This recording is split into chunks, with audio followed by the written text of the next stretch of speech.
expertise, knowledge of women, and not only having a gender day or a gender pavilion, but ensuring that women are integrated in the main program and its activities to offer insights that will shift paradigms and ensure that as a globe, we create inclusive economic ecosystems.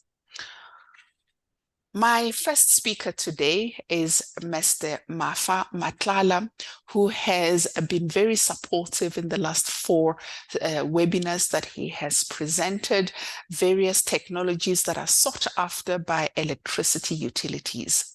The International Energy Agency's report that was published in 2022 did cite that the electricity utility market globally employs a lot more women than other energy segments. Today, as we explore gender equity in the energy sector, we are quite curious on the technologies that are sought after by utilities, which also indicate the growing opportunities for women engineers, women professionals across diverse areas can consider to participate in the energy sector. Mr. Matlala, I'm handing over to you.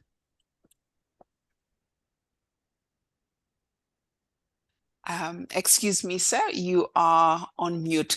And just unmuted now. Yes, just pardon me for a second. I would like to also notify all our delegates that today we are hosting this webinar in 2 languages, in English and in French. So if you wish to follow the webinar in French, please look at the toggles at the bottom of your screen. It has interpretation. Select the language that you wish to follow the webinar in so that you can also enjoy our discussions. Thank you, Mr. Matlala. Please proceed. Yes, I'd also like to start by thanking you, Betha and Trish Pillay, for the opportunity that you've given us as Rockwell Automation and to the wider audience that you have enabled us to reach. We are really appreciative and we hope this partnership can continue again in 2024. We have learned quite a lot, actually for today, when we were preparing for this, to say, I may need the presentation to be rendered in French, but I realized that you also made a plan around that. But if you can go to the next slide, just to start, I'd like to greet everyone that is here. So I'm just generally going to talk about Rockwell Automation. There are key topics that underpin my discussion today. Number 1, it's sustainability and how we can help you achieve your sustainability goals and or targets. But at the same time, how can we, in a similar vein, empower you to address all your equity challenges? I mean, Rockwell Automation, by way of introduction, is a company that is very active in the manufacturing space. And one of the key things we have noted in the manufacturing engineering space is it's male-dominated. Engineering as a field has been a field where it attracts, I would say, males, and the industry is top-heavy with males. So there's quite a huge concerted effort from our part as Rockwell Automation to advance diversity, equity, but you'll see it as we proceed.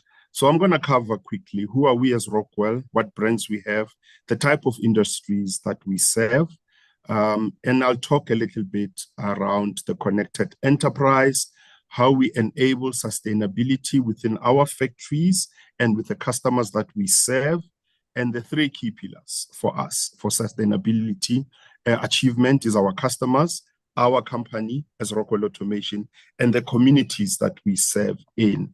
And then I'll touch a little bit on some of our ESG goals that we achieved in 2022 and the type of solutions that we offer within a climatic adaptation, sustainable operations, and making sure that you can balance this with profitability as well. maybe 1 or 2 case studies, and then I'm going to talk about the partner network, and then close out. There is a lot that I could cover, but with the 10 minutes that I'm allocated, unfortunately, I'm going to quickly go through the presentation, and perhaps once I'm done, we can then entertain questions if there are any. If you can go to the next slide, thank you. So Rockwell Automation generally is known for the Allen Bradley PLC part of industrial automation, but where we are currently, our tagline is expanding human possibility. We are a global leader in industrial automation and digital transformation, connecting the imaginations of people with the potential of technology to expand what is humanly possible. If we are moving away from coal, if we are moving away from fossil gases, if we are moving from energy sources that are not good for our atmosphere, we were forced to change as well as Rockwell Automation. And as I hope and believe, as we proceed with the presentation, you will see what efforts have we invested in to make sure that we can address this. If you can go to the next slide, thank you. Our key brands is Allen Bradley, as I said. Loosely, that will be our hardware platform. Our control systems are there. Then we've got Factory Talk, which is our software platform that is mainly active around factory design, factory maintenance, factory operations, and factory innovation. And obviously, when we talk of sustainability, when we talk of empowering women, that is a huge area where this can actually be exemplified. Then we've got a services component where we help our customers deploy, whether they've bought our hardware or whether they've bought our software. If you can go to the next slide. The industries we serve, I would say, are twofold, and that's really what manufacturing is all about. It's discrete industries, hybrid industries, or process industries. What do we mean by that? Discrete, it means whatever you produce at the end, you can actually disintegrate it into the original components that you use to produce it, like auto manufacturing. Process, on the other hand, is different in that the raw inputs for manufacturing and the finished product, you cannot decompose the actual finished product back to the raw inputs that you used. And hybrid definitely is a cross between discrete and process manufacturing. Those are the industries that we serve. If you can go to the next slide.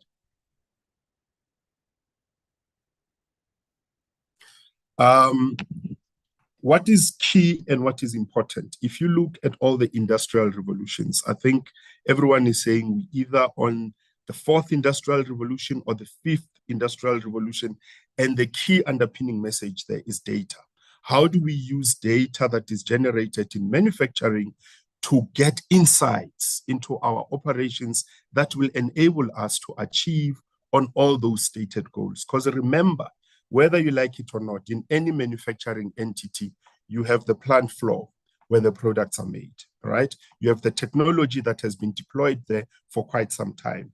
The biggest weakness has almost always been energy consumption, tracking and monitoring energy consumption in the manufacturing process and reducing it, for lack of a better word, but more so making sure that the data that is generated when you manufacture, how can you use that data to make sure that all your business goals are achieved? Hence, we came with the tagline, bringing the connected enterprise to life.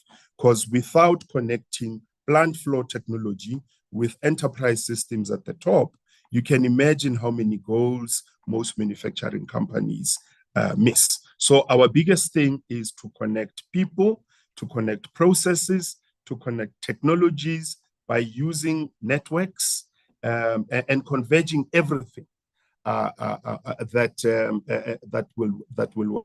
So we say we understand, we combine, and we simplify and make sure that for any manufacturing entity, we can bring the connected enterprise to life. For anybody to achieve on their stated sustainability goals, they need to get the right data in the right context and make sure that they can use that data to make informed decisions towards achieving their goals. That's really what we're all about. If you can go to the next slide.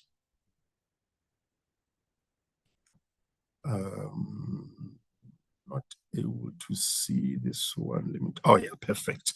So this is really what we're all about, our ESG goals. We have our own priorities as Rockwell Automation. Environmentally, I think all of us definitely have those, energy and emissions management. But I think it's very, very important to indicate that we've got, as part of our social, because our people are what sets us apart, diversity, equity, and inclusion is topmost of our agenda. So much so that Rockwell Automation in Africa, the head is a woman. Rockwell Automation for Europe, Middle East, and Africa, the head of the entire operation. So you can understand that we are doing all our best to make sure that we can enable previously marginalized and disadvantaged groups in our society to rise to the top because they are talented. But more than anything else, we want to say our tagline has always been improving the efficiency of industrial processes. And one of the key things of efficiency for industrial processes is making sure that you can reduce the amount of energy that you use, you can reduce the amount of noxious gases that you are releasing to the atmosphere. So it's very, very important to note that we are quite committed to enable sustainability internally and externally to the community that we serve. If we can go to the next slide. This slide really just underpins the three key, I would say, focus areas for us: our customers, our company, and the communities that we exist in. Right at the center, as you can see, we integrate diversity, equity, and inclusion so we can align globally, be relevant locally, and empower leaders to be more culturally sensitive and more culturally competent. If you can go to the next slide. So these are just some of the highlights. As I indicated, we have a very thriving hardware division, loosely called Allen Bradley, and we have factories where our product hardware components are made. And this is just some of the key highlights of what you achieved. We've got net zero goals, and I'm sure most of you in our companies, you do have net zero goals. I think the United Nations have said by 2050, there must be a decarbonized manufacturing operation anywhere in the world. So that's our emission summary: normalized emissions, waste generation, hazardous waste, our water use. So, and we've also received quite a few recognitions and awards around the world around how we are actually managing our environmental, social, and governance priorities. If you can go to the next slide. Right. So for us, sustainability is top focus at Rockwell Automation. Now, any company we talk to, any manufacturing entity we talk to, anywhere they can be in the world, they are on a journey of some sort, whether they have initial ESG projects that they're trying to kickstart, or whether they have done something and they are at a particular maturity level. What is important? What is important for us is this: sustainability can only be brought to life through the connected enterprise, through using ingenious means to deal with the data that you're generating from your operations. So there are 5 key pillars. I've spoken about the connected enterprise, but there's also partnerships that we can talk to. I will just dive a little bit deeper around this network of problem solvers, this network of builders, this network of innovators. And also the results. Results are quite key, especially when it comes to reduced carbon emissions, especially when it comes to empowering women, especially when it comes to energy savings. Our commitment to safety and security is very, very important, because as much as we have commitment to the environment, we also need to think about safe operations and the safety of people when they are working. So cybersecurity, operational technology, cybersecurity, monitoring your critical assets 24/7. These are just some of the services that we give. And I did indicate we've got a life cycle services division that then deals with consulting. Wherever you can be on your ESG journey, our consulting division can come partner with you. We craft a strategy that will combine innovative practices and digital technologies. From there, you are able to implement the strategy and pave the way to a thriving planet. If you can go to the next slide. These are just some of the customer use cases. It's important to look at outcomes. It's important to look at the results. We are also sharing on the customer name. I will just talk of one. The first one, it's California Water Treatment Plant, because they wanted to cut energy by 47%. They deployed some of our software, Factory Talk. They deployed some of our Allen Bradley controllers and Allen Bradley PowerFlex drives. And the big thing about it is they cut the energy consumption by 47%. The other three case studies as well, there's lots of case studies, but I think what underpins everything is either start investing in new energy sources like solar, like wind, or whatever energy source you're using, you want to try and reduce that consumption by a particular a target percentile. If we can go to the next slide. So we don't do this on our own as Rockwell Automation. You can see there's the map of Africa. We have a team that drives our solutions from Morocco. I think that would be our base for North Africa. And these are the different types of partners we have. I highlighted system integrators because I realized as well that part of the audience are people or companies who use OEMs like us to deploy solutions. So we are more than willing. OEM partners can be, we partner with some of our competitors. We partner as well with your Microsofts, your Ericssons, you name it. But at the same time, we have distributors, we make strategic alliances, we have digital partners, and we've got technology partners. So, and I can safely say more than 60% of our business is done through our partner network. So whether you would want to know which partners are active in your area, whether you want to be a Rockwell Automation partner, please feel free to contact me at any time. If you can go to the next slide. This one just saying the customer at the end user is at the center of everything that we do. We can have system integrators, technology partners.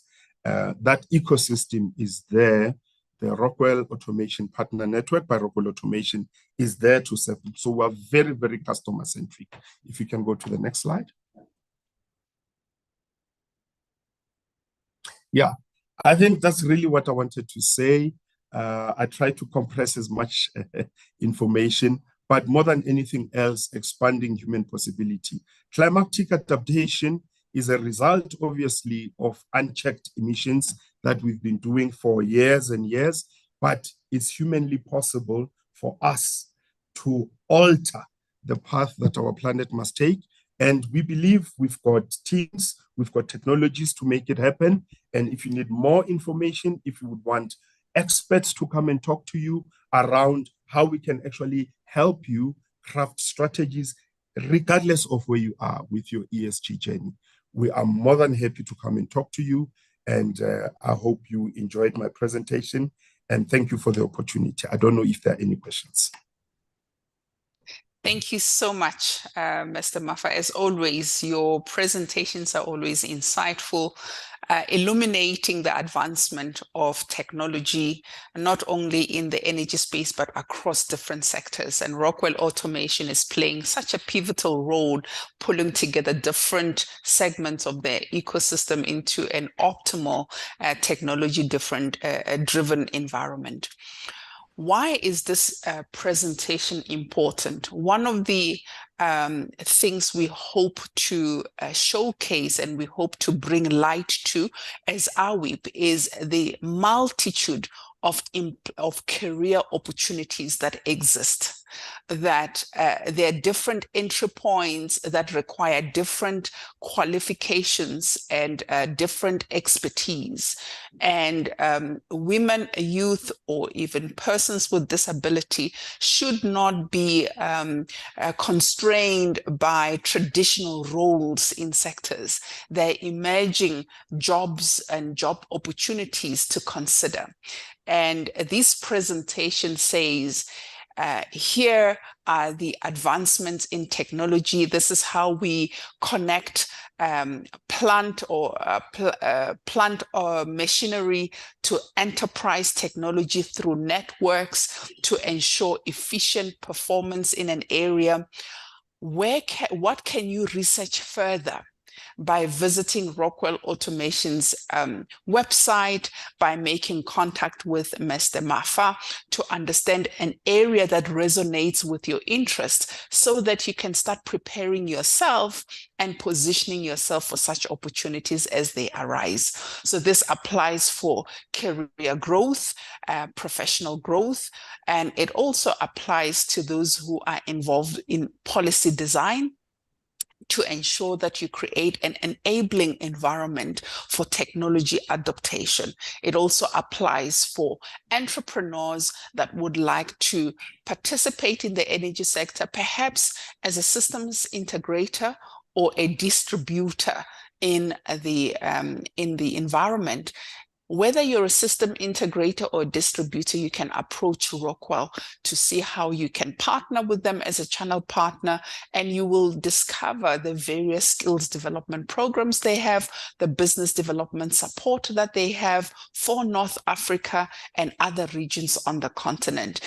I just wanted to bring to context this presentation. I know some of the speakers and experts that will be speaking today are coming from utilities, others from industry associations, and others as representatives of ministries of energy in their domestic market. This presentation says this is the technology advancement environment, and therefore you can pursue research in the following areas to get in-depth understanding. If you have specific technical questions on what Mr. Mafa has presented, please deposit your question on the Q&A platform, and Mr. Mafa will answer your question directly. He will be answering the questions in English, unfortunately, so try to deposit your questions in English as well so that he can interpret. Thank you so much for the presentation. Our next speaker on the program is Ms. Asiya Alal, and I'm going to ask her to introduce herself briefly as she takes on her speaking opportunity. She is coming from the Association of National Energy Cities in Algeria, and she will be speaking on the importance of building value-adding reciprocal networks, which we know that whether you are an entrepreneur or you are a professional, it is important to have a network that you can rely on to bounce off ideas, to be guided through diverse thinking, and also to partner with in different initiatives. So I'm going to hand over to Ms. Alal to deliver her speech. Bonjour à tous. Elle m'a bien présentée. Voilà, je viens d'Algérie, je représente l'association. Aujourd'hui, je vais vous parler de l'implication des femmes dans le domaine de l'énergie en Algérie, qui est une participation très croissante. Vous pouvez passer au slide suivant, s'il vous plaît. Voilà. Alors, notre association regroupe énormément de femmes, en l'occurrence des enseignantes, des directrices de labo, des responsables dans des entreprises, etc. D'accord. Slide suivant, s'il vous plaît. L'implication des femmes dans le domaine de l'énergie en Algérie est en constante augmentation. On a environ 25% des travailleurs dans ce secteur qui sont des femmes. Et les facteurs de cette augmentation, c'est l'évolution des attitudes sociales, le développement de l'éducation et les politiques publiques. Slide suivant. Les domaines d'activité des femmes dans l'énergie. Alors, nous avons de la production à la distribution. Elles occupent des postes de direction dans les entreprises énergétiques.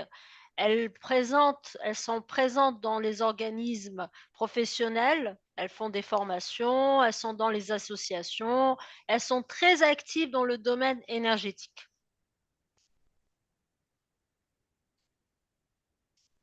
Le rôle des femmes dans le développement du secteur de l'énergie. Les femmes algériennes jouent un rôle important dans le développement du secteur. Elles contribuent à la diversification du secteur, l'amélioration de l'efficacité énergétique et la protection de l'environnement. Ce qu'on voit dans les universités, il y a énormément de femmes, plus de femmes que de garçons dans les universités actuellement. Et elles choisissent beaucoup ce domaine énergétique, développement des solutions énergétiques, et elles participent énormément à des concours aussi pour faire valider leurs idées et leurs innovations dans le domaine énergétique. Slide suivant, s'il vous plaît. Vous avez des exemples de femmes algériennes qui sont dans ce domaine. Nadia Ait Massaoud, qui est directrice générale de Sonelgaz, Rachida Bouharoub, qui est directrice générale de Landré, Fatima Zohra Ben Moussa, qui est présidente de l'AAPER. Et ce sont quelques exemples, mais il y a énormément d'exemples. Il y a des femmes connues et des femmes moins connues qui travaillent en silence dans ce domaine énergétique. Slide suivant. Pour construire des réseaux à valeur ajoutée dans l'environnement de travail féminin, il y a beaucoup d'opportunités de mentorat et de développement professionnel, un accès à des ressources et à des informations. Pour y parvenir, il faut rejoindre des organisations professionnelles et des groupes de femmes qui vont dans ce sens. Slide suivant. Il faut participer à des événements et du réseautage. Il faut être proactive et patiente et authentique surtout, parce que l'authenticité est un point très important dans tous les domaines et surtout dans le domaine énergétique. Et il faut prendre l'initiative de se présenter. Il ne faut pas rester isolé dans son coin, mais il faut aller vers les autres. Parce que faut pas attendre que les gens viennent vers nous, mais il faut aller vers les autres. Prochain slide. Vous avez quelques exemples de réseaux, l'association professionnelle telle que l'Association nationale des femmes d'affaires ou l'Association des femmes ingénieurs. Vous avez des groupes de mentorat qui fournissent des conseils, des soutiens aux femmes qui débutent leur carrière.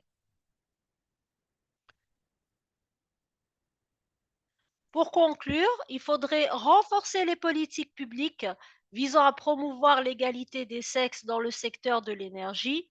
Il faut développer des programmes de sensibilisation et d'éducation pour promouvoir l'implication des femmes dans le secteur de l'énergie. Ça, c'est surtout dans tous les sortes de formations, dans les universités. Et il faut faciliter l'accès des femmes aux formations et aux opportunités d'emploi dans le secteur de l'énergie. Merci de votre attention.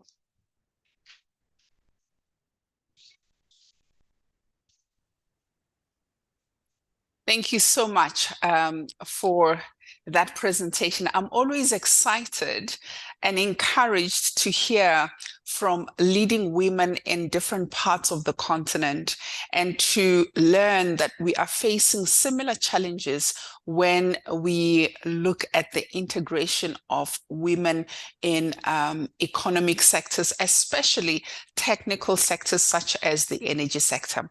One area that I find absolutely inspiring and encouraging out of your presentation is authenticity and the evolution of social attitudes.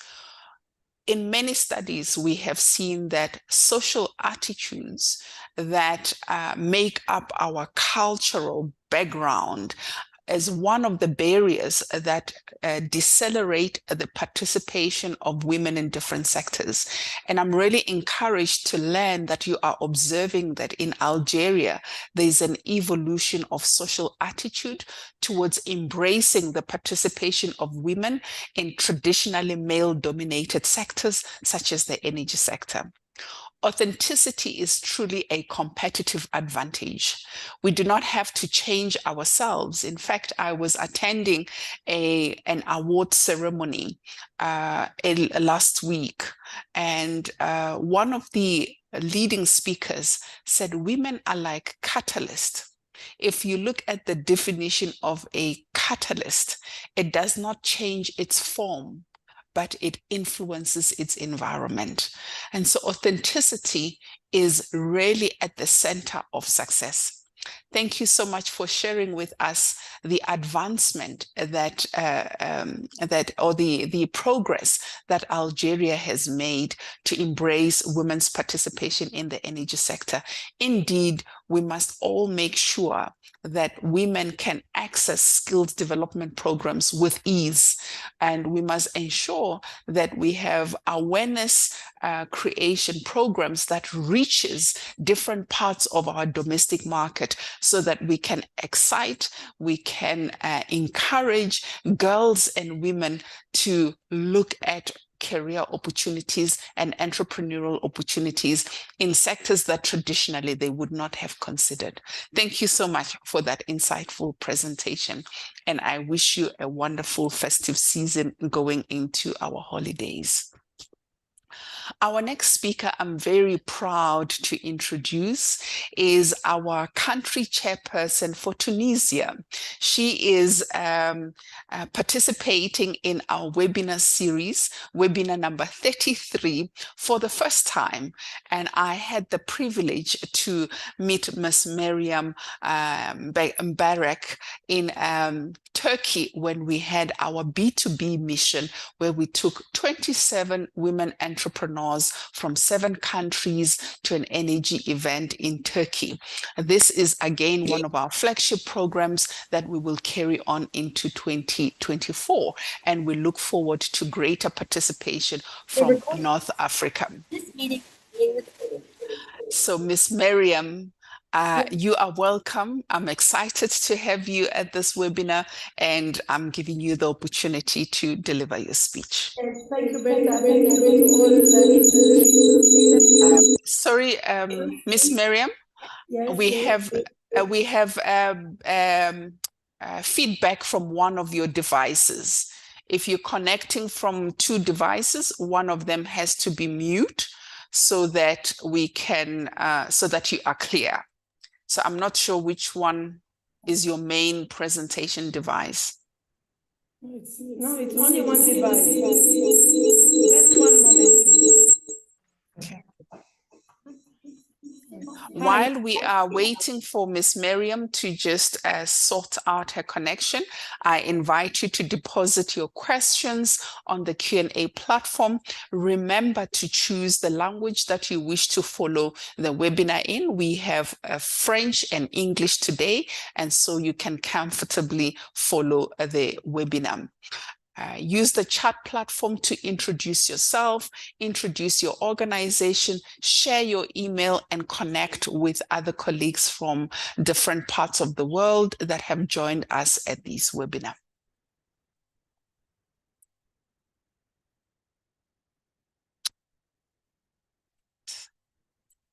Let's just see quickly. Miss Miriam is going to join. Yes, hi Berta.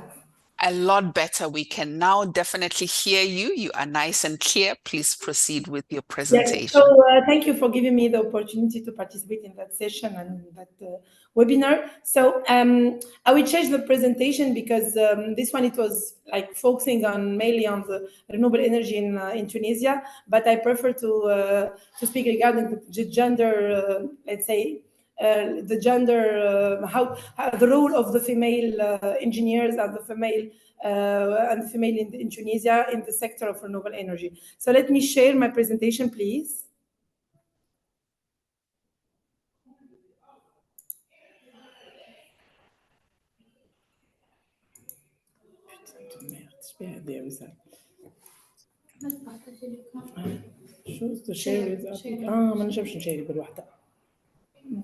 Mrs. Berta? Mrs. Berta? Yes, yes. Yes, I will try to present that one, and then I will present the other one by myself, because I think that I cannot share through my computer, okay? Okay, let us go all right, through that's the fine. presentation. Please go for the first slide, please. Sure. Thank you. Admin So team, if we can just display. Yeah, sure. So I'll present myself. So I'm Miriam Barak Salemi. So I'm international sales director working for Zenshine Solar.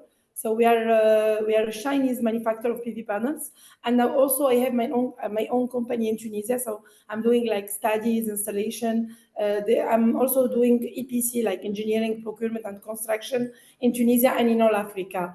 So I was visiting like more than 34 countries in Africa. I have partners and relations in more than 30 countries as well, and I have like I'm trying to promote the renewable energy and the female role in all those countries. So let me start with, because my presentation I will focus mainly on the renewable energy in Tunisia, and then I will present briefly the role of the female women in Tunisia in that sector. So please go for the first slide. So here, as you see, Tunisia electricity market is undergoing, and the nation is increasingly integrating renewable energy sources like solar and wind and hydrogen as well. So the target is to reduce the carbon footprint emissions and enhance energy securities. So in that presentation, we will focus mainly on the renewable energy, some numbers, and also we will speak about the electric cars, or let's say the EV charge, the EV sector, and also in the hydrogen sectors as well. Please go for the first slide, for the next slide. So let me make an overview of the Tunisian market electricity. You can see here it's Tunisia's electricity market is facing a number of challenges as the country strives to meet its energy needs. One of the biggest challenges is the reliance on traditional energy sources, such as coal, oil, which are not only expensive but also harmful to the environment. You know that the cost of electricity in Tunisia is very high. It's one of the highest costs in Africa. So that's why the target of our government is to increase the renewable energy installations. The target is to reach more than 30% till 2050. In fact, Tunisia is one of the largest emitters of greenhouse gases in Tunisia. Please go for the next slide.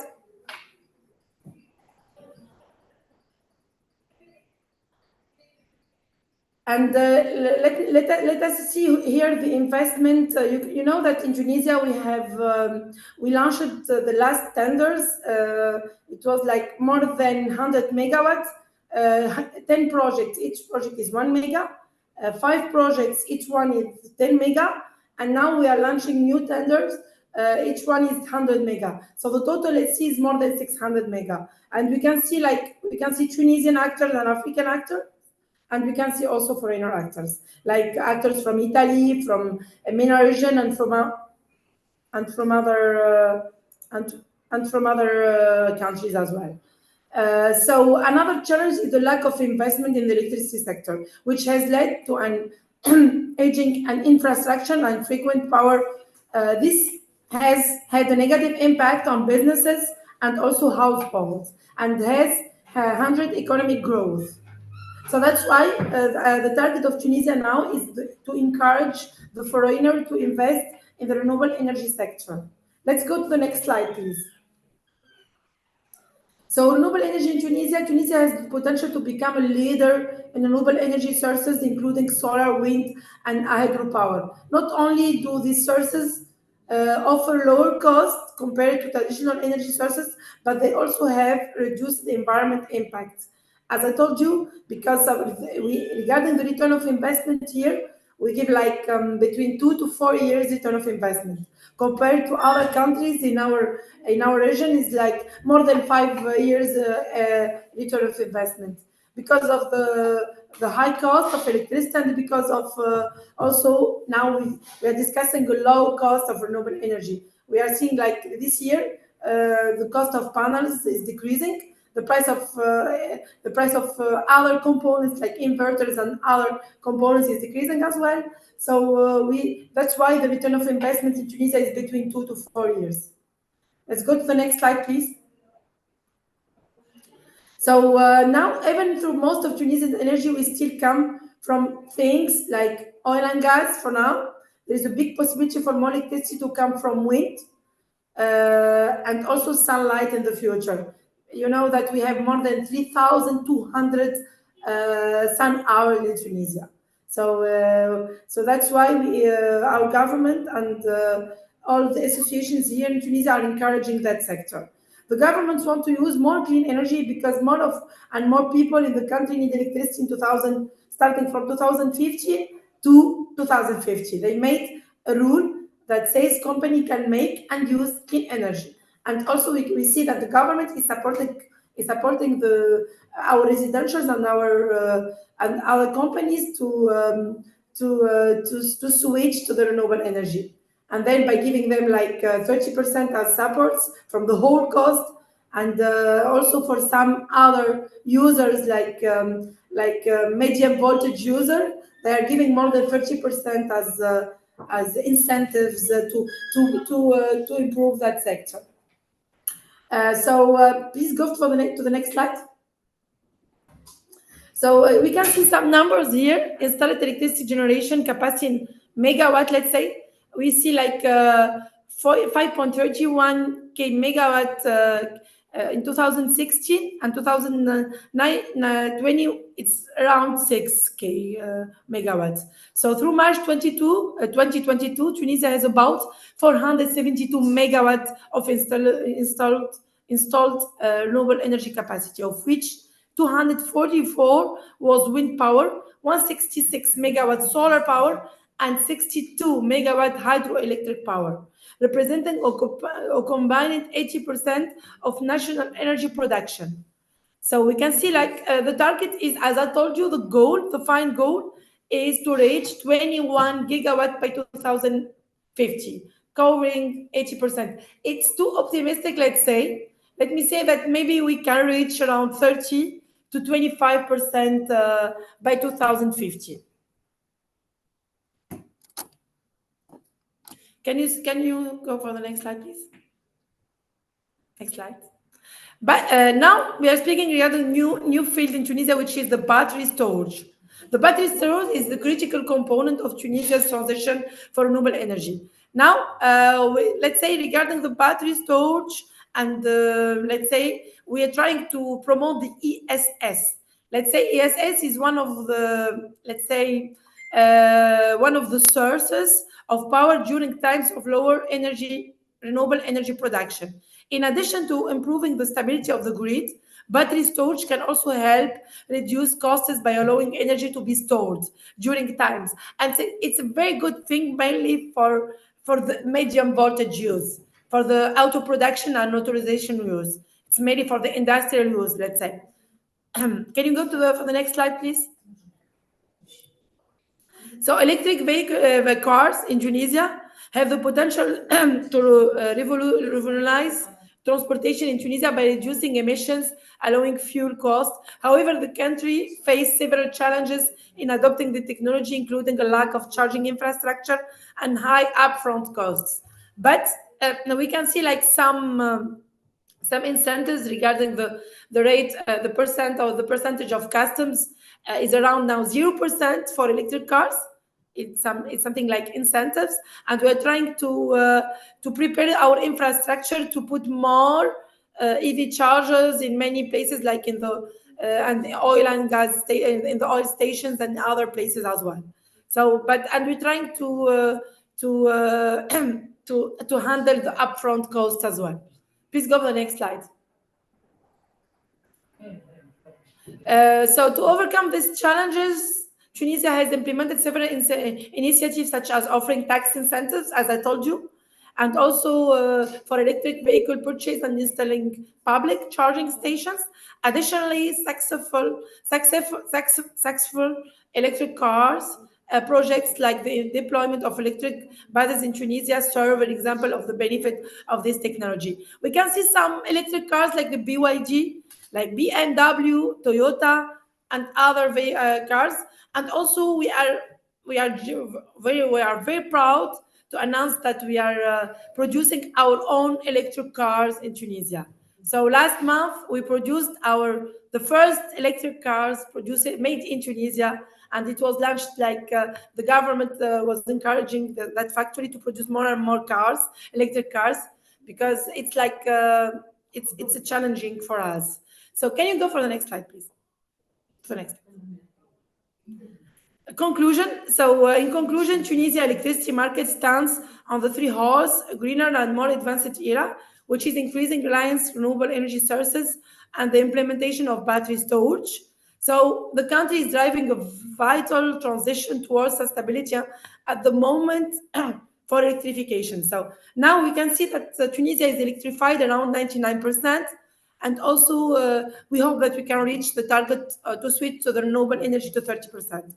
When it comes to the gender issue, we can see that Tunisia is one of we don't have gender problems in Tunisia. We are giving same salaries to the female as men as well as men, and also we are encouraging females to occupy new positions like engineers, like installers, so it's a good thing. And we can see more of, let's say, in our sector, 30% of women are having a position of CEO, CTO, CFO, and I think that is a good thing compared to even some European countries.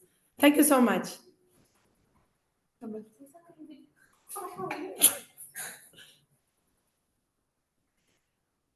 I'm not hearing you, Berta. Thank you so much for your presentation. I absolutely enjoyed the overview of Tunisia's energy market, a renewable energy market, and the targets that have been set between now and 2050. It surely shows that different domestic markets on the continent are at different maturity levels as it relates to the adoption of clean forms of energy and technologies, including localizing the manufacturing of such innovations. Congratulations to Tunisia for launching its first electric vehicle, and it is really an opening of a new value chain, and we are encouraged by your testament that women are occupying equal positions as men, and you do not see, based on your experience, that gender parity is a challenge for the country. So that is really something very positive and something for other countries to look up to. Most importantly, the battery energy storage systems as an opportunity and a new value chain that is emerging. In addition to that, or coincidentally, battery energy storage is one of the key elements that was discussed during COP28. In fact, when you look at COP28 energy taking center stage, out of the 10 activities that were reported, battery energy storage is one of the areas that the whole globe will be focusing on directing investment and directing technology advancement. And so it's important for women to prepare themselves to participate and take up spaces in professional areas, in research areas, in marketing areas, legal, commercial model building for those solutions, including being truly entrepreneurs in the space. So thank you very much, and we truly wish you continued success in your endeavors in Tunisia. And as AWEaP, we look forward to expanding activities to support and celebrate women's participation. This leads us to our panel discussion that I'm very happy to facilitate.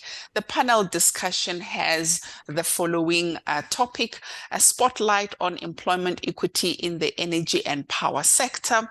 And I'm going to ask the following panelists to switch on their cameras as they prepare to participate in the panel discussion. Ms. Miriam Mubarak, who has just presented, will join. Ms. Asia Alal, who also just presented, will join. And we have Ms. Monia Atiga, I hope I pronounced that correctly, who is also joining us, and Ms. Aradwa Tolba. If I can just share their positions. Ms. Miriam is AWEaP's chairperson for Tunisia. She's also shared her profile as she gave the last presentation. Ms. Alal is from the Association National Energy Cities member. She's a member of the association in Algeria. And Ms. Monia is an energy strategist, planning consultant in North Africa. And we have Ms. Aradwa, who is the human resource specialist, East Mediterranean Gas Forum in Egypt.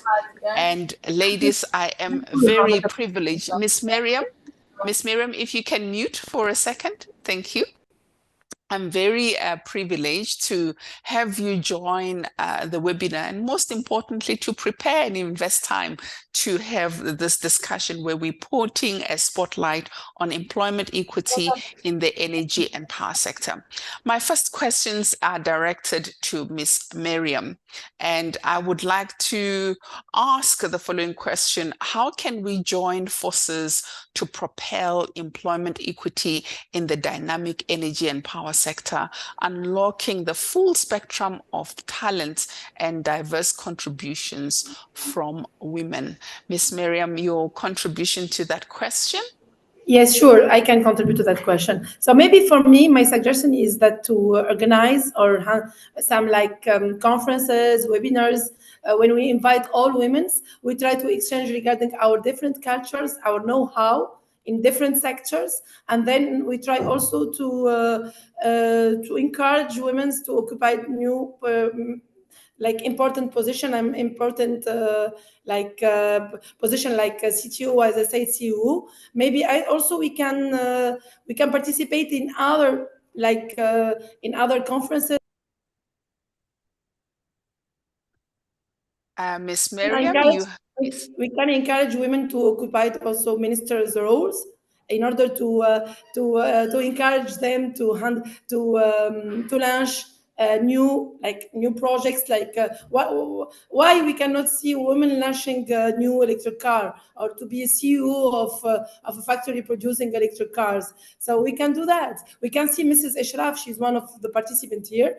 She's the CCO of Efrisol, is one of the PV panels producers in Tunisia. So she can give us also more details regarding what I said. So she can give later, of course. Thank you. I always have this question. When women get together and we have conferences, often we're speaking to ourselves and we're speaking about the challenges that we are experiencing. How do we propose we can handle this so that we are not only speaking to ourselves, but we're also speaking to leaders who can enable the change? You're on mute.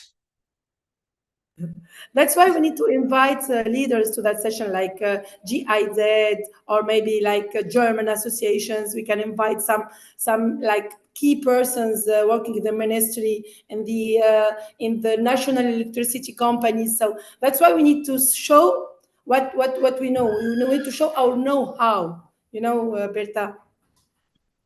Fantastic. So what you've just said actually supports the philosophy that we have, that we need to have spaces where we have direct access to decision makers, that we can showcase talents, we can showcase the advancement of women and enable them to shift their thinking paradigms in policy design and in regulation reform. I'm going to move to Ms. Alal, and I am quite enthusiastic after your presentation, sharing that you have observed that in Algeria there is an evolution of societal attitudes. The question I have with you is, are there cultural or societal factors contributing to gender disparities in STEM occupations, and what strategies can be employed at both institutional and societal levels to address them? Effectivement, en Algérie, c'est vrai qu'avant, c'était le monopole, c'était les garçons qui faisaient les études scientifiques, tout ce qui est mathématiques, physique et tout. C'était les garçons qui faisaient ça, mais les mentalités ont changé. Et puis actuellement, beaucoup de filles se dirigent vers les études scientifiques. Tout ce qui est maths, physique, derrière moi, c'est mon parcours, c'est scientifique, hein. J'ai fait des études de physique et je continue encore à en faire. Et je vois quand j'ai enseigné à l'université, dans mon amphithéâtre, la majorité, c'était des filles, hein. Il y avait rarement des garçons. Et même les garçons qui étaient parachutés par hasard dans ces études, ils s'en sortaient pas parce qu'ils sont pas du tout tenaces. Ils baissent les bras très rapidement. Et puis, vraiment, les filles actuellement, je vois qu'elles ont énormément de potentiel et énormément de courage pour faire ce métier qui est assez dur en réalité. Parce que là, j'ai participé à Challenge, la Green Tech, il n'y a pas longtemps. Et puis, pratiquement tous les projets, s'étaient portés par des filles, hein. C'était des filles et qui venaient de l'intérieur du pays. Elles ne venaient pas de la capitale. Elles venaient de l'intérieur du pays. Elles ont fait elles se sont déplacées. Elles ont fait des prototypes. Elles se sont déplacées. Elles sont venues montrer leur savoir-faire. Effectivement, elles ont vraiment été bien prises en charge et elles ont été récompensées pour leur talent et pour leur savoir-faire. Donc moi, c'est vrai que c'est quelque chose que j'encourage énormément vu que je suis enseignante et vraiment, j'aimerais bien qu'il y ait vraiment des incubateurs ici en Algérie, des incubateurs féminins pour vraiment ces jeunes filles qui sortent de l'université avec vraiment des projets en tête et vraiment les encourager à aller plus loin. Parce que c'est vrai que une fille assez jeune qui sort avec un projet, aller voir un investisseur, faire des levées de fonds et tout, ça, c'est très dur. En Algérie, c'est pas forcément à cause des mentalités, mais on fait pas vraiment confiance à une fille, voilà, elle sort de l'université avec un projet. Donc moi, j'aimerais bien avoir cette ambition d'avoir des incubateurs féminins, mais spécialisés, vraiment spécialisés pour les jeunes filles diplômées et avoir des incubateurs un peu partout dans des domaines vraiment pointus. Vraiment, la technologie, les sciences, les mathématiques, l'intelligence artificielle actuellement, parce qu'il y a beaucoup de filles qui s'intéressent à ça aussi. Donc voilà, ce serait bien. Et la mentalité algérienne, elle a vraiment changé dans ce sens, hein. Les filles maintenant, elles sont libres de leur mouvement, elles font tout ce qu'elles veulent, il n'y a aucun problème. Elles voyagent seules, elles se déplacent. Vraiment, c'est quelque chose qui avance assez positivement chez nous en Algérie. Voilà. Voilà. every time I listen to you and the more you say, you share about the changes that are taking place in Algeria, I actually want to visit Algeria and come and Eh ben, vous êtes la experience. bienvenue, hein?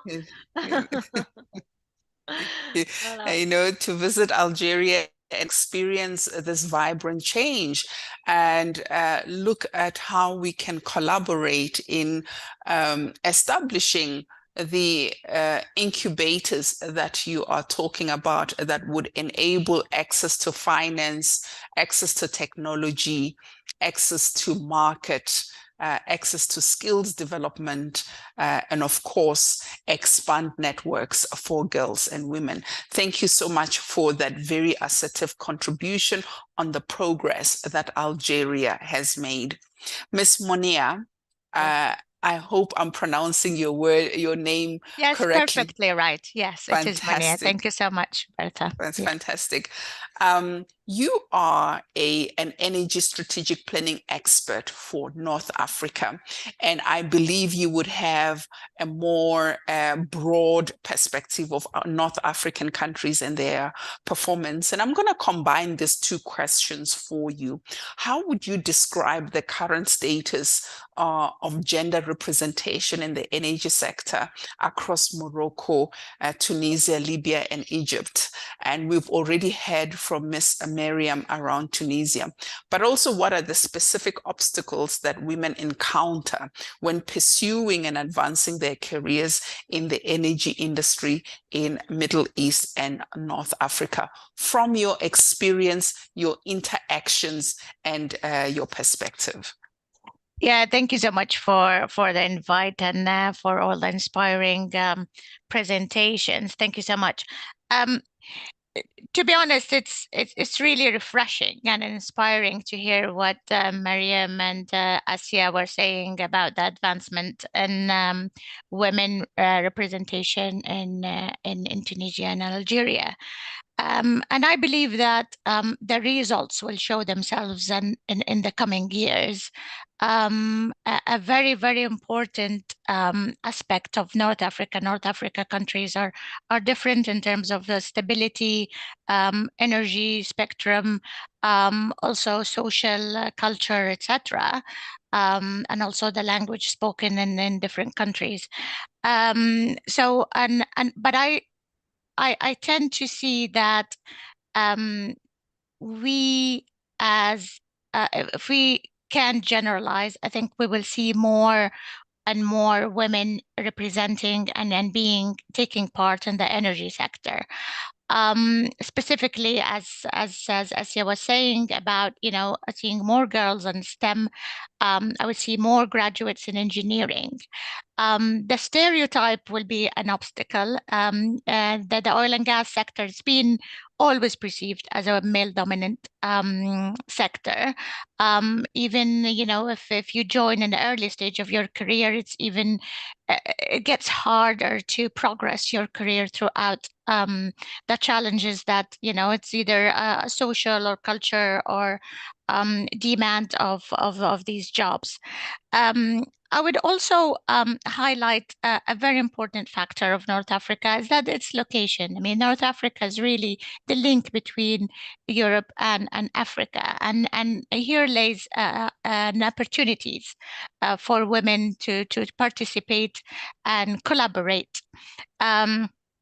And I'm gonna go into more details maybe on my presentation about what are the opportunities, and I would like to focus on those forms about opportunities because it's a bit of a shame to speak about inequalities in 2023 where we're talking about change and where we're talking about making a difference. Yet 50% of the population will be either excluded or not taking part. So I would rather really focus on opportunities. So what are the opportunities, how we can collaborate and show these opportunities. There's a lot of guidance, coaching, mentoring that we can do, to our young girls in order to show those opportunities. They'll present themselves, of course, but it's always good to actually guide and support.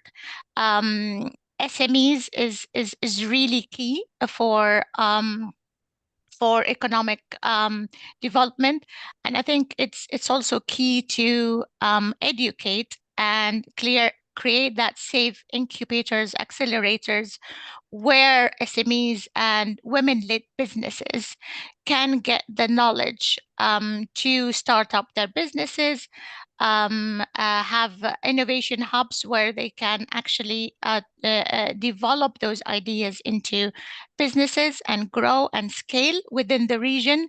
And that's very important one, because an idea can only grow with an expansion strategy. And I think we do have all the opportunity, and we do have all the tools, resources within the region, focusing on North Africa in specific. So yeah, let's focus on opportunities and not inequalities. Yeah. Fantastic. It's, you're making me reflect on an article I read around COP28, looking at the typical COP28, COP family picture that had 140 people, and out of those 140 people, only 15 were women.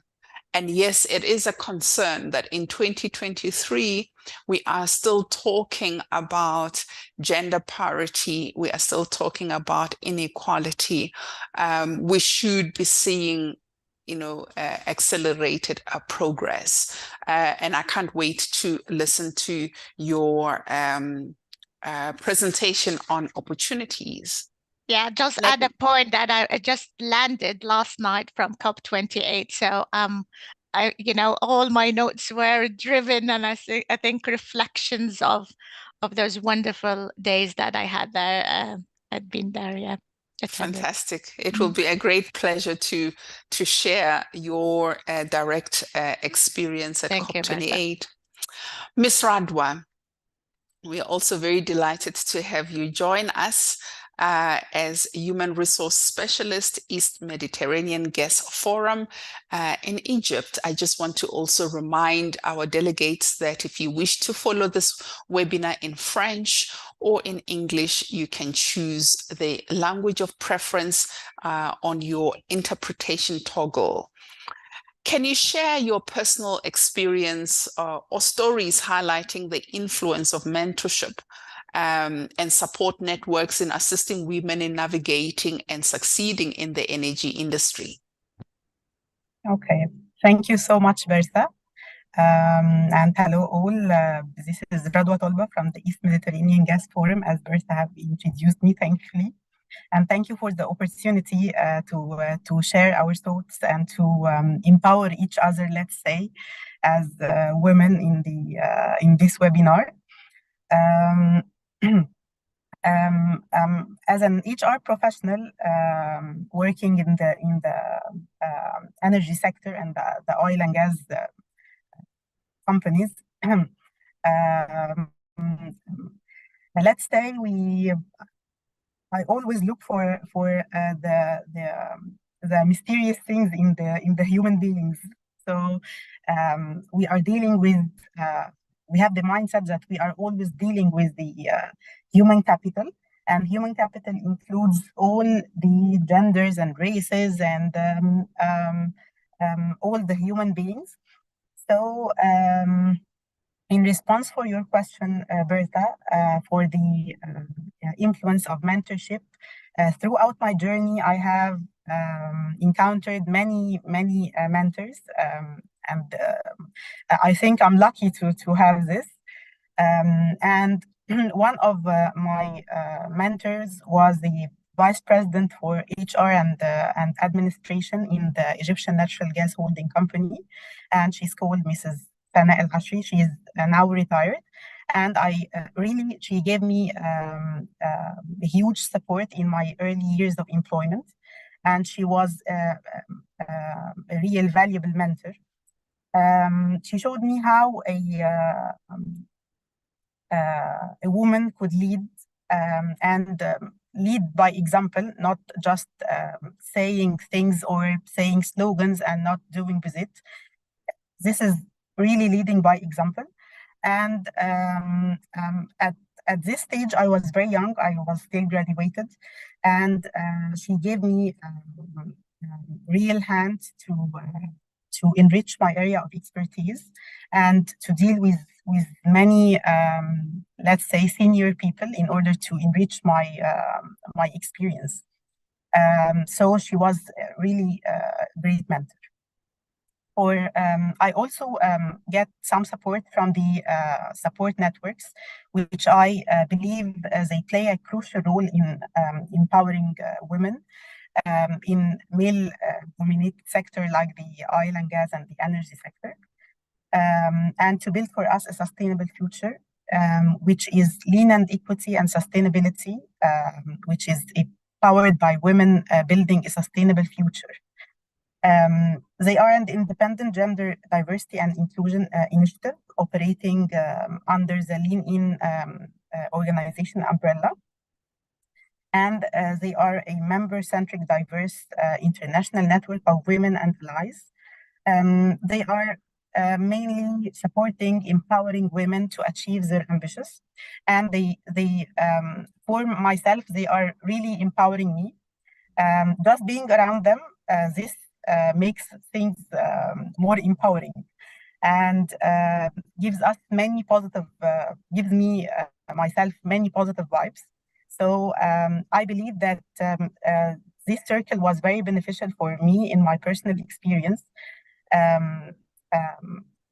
They really enriched my thoughts greatly and my experience. And each one of them, she is unique in her own place, and she's doing really great. Also, in the oil and gas sector in Egypt, we have Egypt Petroleum Show, and I will shed light on it as well in my presentation. Egypt Petroleum Show also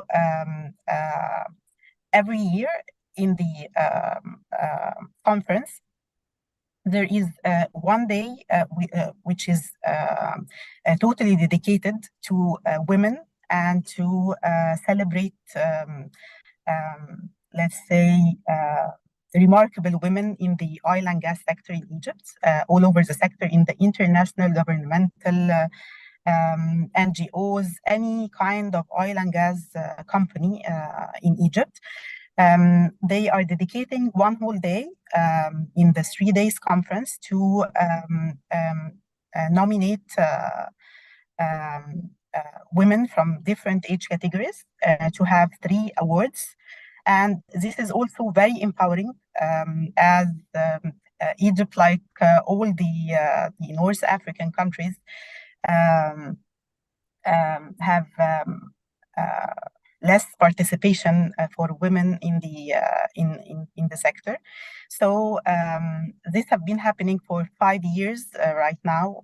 Each year, women are nominated and they took awards, and this is really empowering to the other women as well, seeing them. Thank you, Bertha. This is really great. It proves the point that when we put a spotlight on women's participation in a sector and showcase their talent and expertise, we are truly shifting paradigms, and we are creating confidence in a system to trust their decisions to place women in leading roles, in decision-making roles. And indeed, having a network of mentors over your lifetime and over your career span is quite important in securing your success. So thank you so much for that contribution. Thank you. I'm going to throw in the last question, and the last question I'm going to give to Miss Miriam, who and I'm selecting her because I'm seeing the potential of a collaborative initiative in North Africa to showcase the talent of women and also to showcase women entrepreneurs making a difference. And Ms. Miriam, I wanted to ask that, having listened to leading women from Algeria, from Egypt, and Ms. Monia representing North Africa, how do you think we can initiate a collaborative initiative for North Africa for women to showcase women's participation in the energy sector?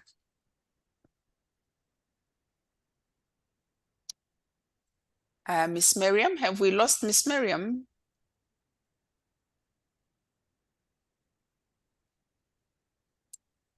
I do not see Miss Miriam. I'm going to just shift and ask Miss Monia to contribute to the question. And my question is, and also perhaps this is an opportunity for you to reflect on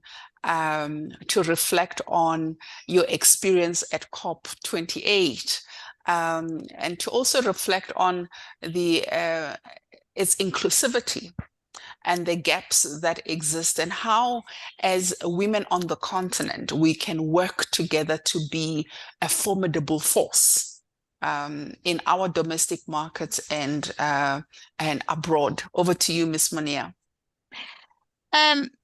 I would believe, I mean, as Radwa was saying correctly about collaboration and how women network are really essential. But again, falling into a trap of that we are talking to ourselves and we're just, echoing ourselves and we're just, doing all this.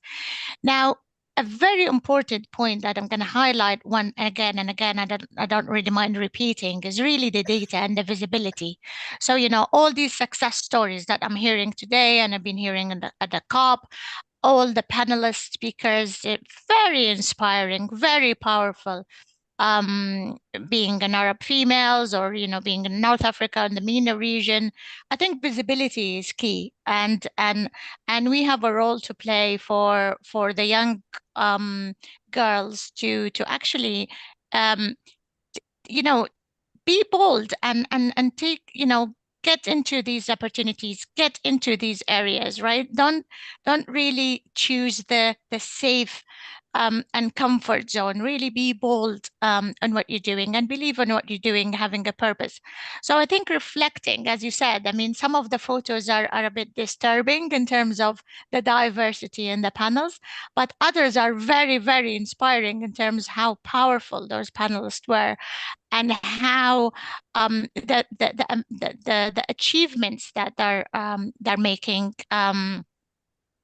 in the countries or in the companies or in the region themselves. So again, I would just reflect that I am also a chair for North Africa for Lean In Equity and Sustainability, as correctly Radwa said. And I'm so proud that we had launched UAE Circle, was very well attended in UAE as part of COP28. And that just shows the power of networking. And I think this is what we need to do more of. What you're doing today is also a great, platform for us to speak up, but at the same time to showcase, to work collaboratively on real projects on the ground that will have an impact, and they're women led and women driven. Thank you so much. Indeed, the power of networks and the power of collaborative relations. I also want to shift a needle and say that the networks and the collaborations should also enable women to participate in noteworthy projects. that accelerate the continent's electrification, that accelerate or enable the continent to transition to clean forms of energy without compromising its energy needs for industrialization. I suppose on the continent we have these competing priorities, that we are far from being a matured, industrialized continent, and to achieve that we do need all forms of energy.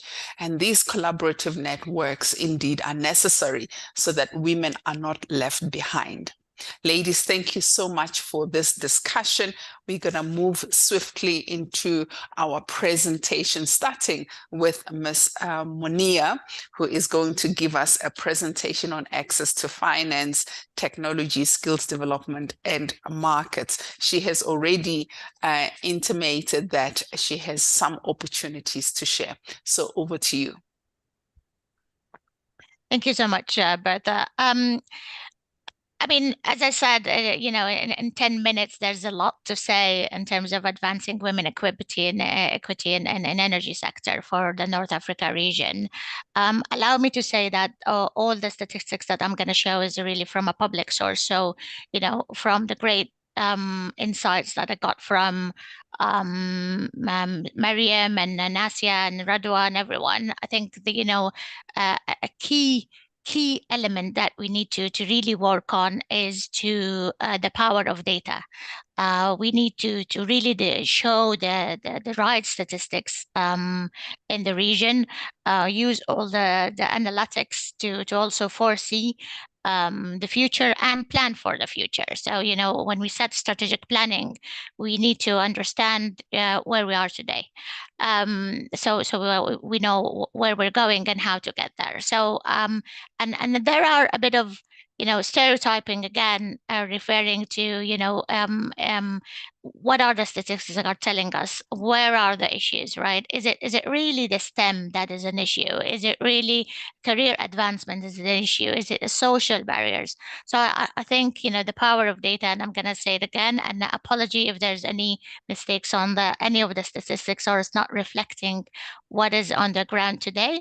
And I was really glad to hear all the improvement into the representation of female in the energy sector in Tunisia and Algeria and other countries. So next slide, please.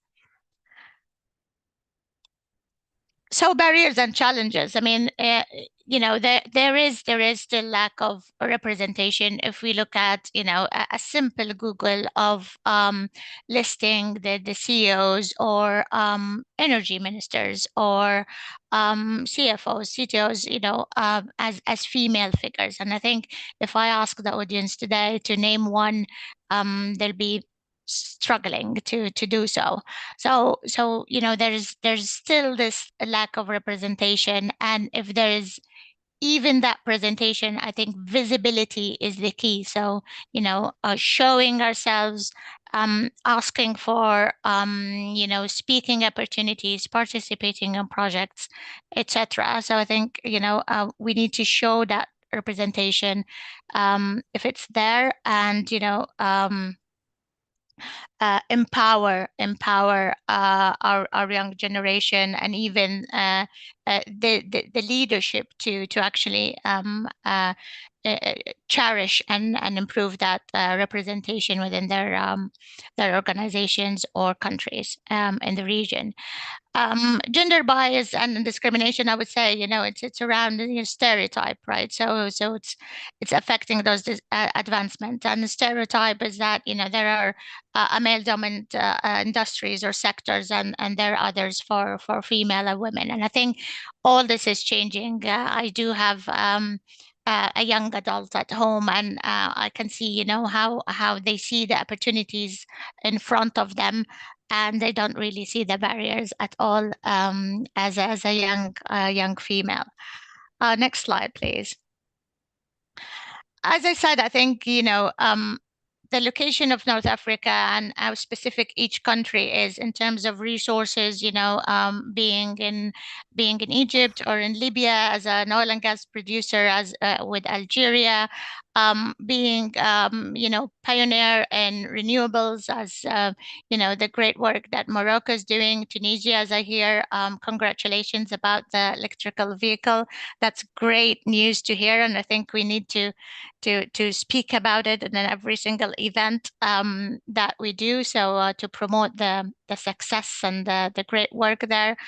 There are a couple of countries. I mean, Libya went through instability, although oil and gas in Libya, being a Libyan myself, is really the key sector.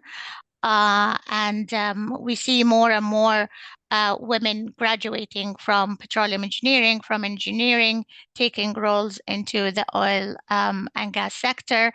And they also announced their decarbonization strategy at COP 28. There are, again,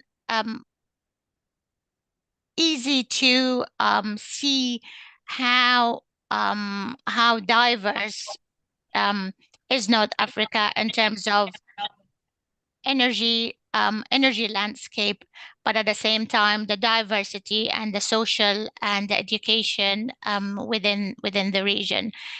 In terms of inequality, again, I think we really need to show and see that data, so we understand where are the problems and we start to look at them. But as I said, I think my focus will be really opportunities rather than problems. We have more than 118 countries who committed to net zero and to reduce emission, and more is coming. There are funds, around 57 billion of funds being put into the climate change agenda. There's more and more commitment that is coming every day. I think today, tomorrow, or today is the last day, so we'll hear more and get more statistics into that, and those are all opportunities. So the digital transformation around this, the innovation around achieving those goals, the energy transitions in terms of renewables. So I think that all these are opportunities for women, for young girls to actually take role and take part of that. Next slide, please. Promoting inclusion, I think, creating equal opportunities and promoting gender diversity, that's of course a plus in every single country and economy. I would add by saying, today, and again, coming back with all this energy from the COP28, I think, the more and more we would like to see innovation and, startups, and this will really, really lead to creating a new business model, reflecting and localizing. So, we can think global, but we also need to focus local on what are the solutions that can serve us today. And I also participated on a startup award competition done by UNDP and Microsoft and the Minister of International Cooperation at the COP, also rewarding and awarding startups that are making impactful solution to the region. And I think we would like to see more and more. And I think within our capacity, we can also encourage that in terms of either mentoring or helping with creating those business models that will respond to the local demand in the region. I think another very important one is actually taking part on gender diversity strategies, because if we don't take part and it's enforced or imposed without taking part of those strategies. So I think, making sure that we are at the table when setting those strategies. So we see, HR his role is expanding. We see gender diversity and inclusion policies are expanding as a role. and they have a key role to play. So setting strategies and being part of setting those strategies is really crucial and important to move forward to the change that we want. Next slide, please. Thank you. Policy recommendations. I mean, some people are with the gender quotas, and others are against the gender quotas being looked at. That is not really bringing the right talents to the top, and it's just a quota. But I think it is important, and it showed by result that, you know, by setting a quota, we started to see progress, and then, you know, things filter themselves, and we start to see qualified female, you know, getting up the ladder, career ladder, and being promoted, and we can see more of C-suite, more women at the table at the board. Why not a CEO of NOCs and IOCs? So I think, you know, setting quotas and encouraging setting a quota is always encouraging. Education and training is very, very important. But I'll add one point here, and I think we all understand the importance of this one. Being part and taking part of capacity building strategies, I think what we lack in the region, again, is really a focused and targeted competency-based approach. So we would like to know what are the gaps and where are the gaps, and how can we set a capacity building strategies for the coming 5-10 years. Speaking about the skills of the future, being AI, IoTs,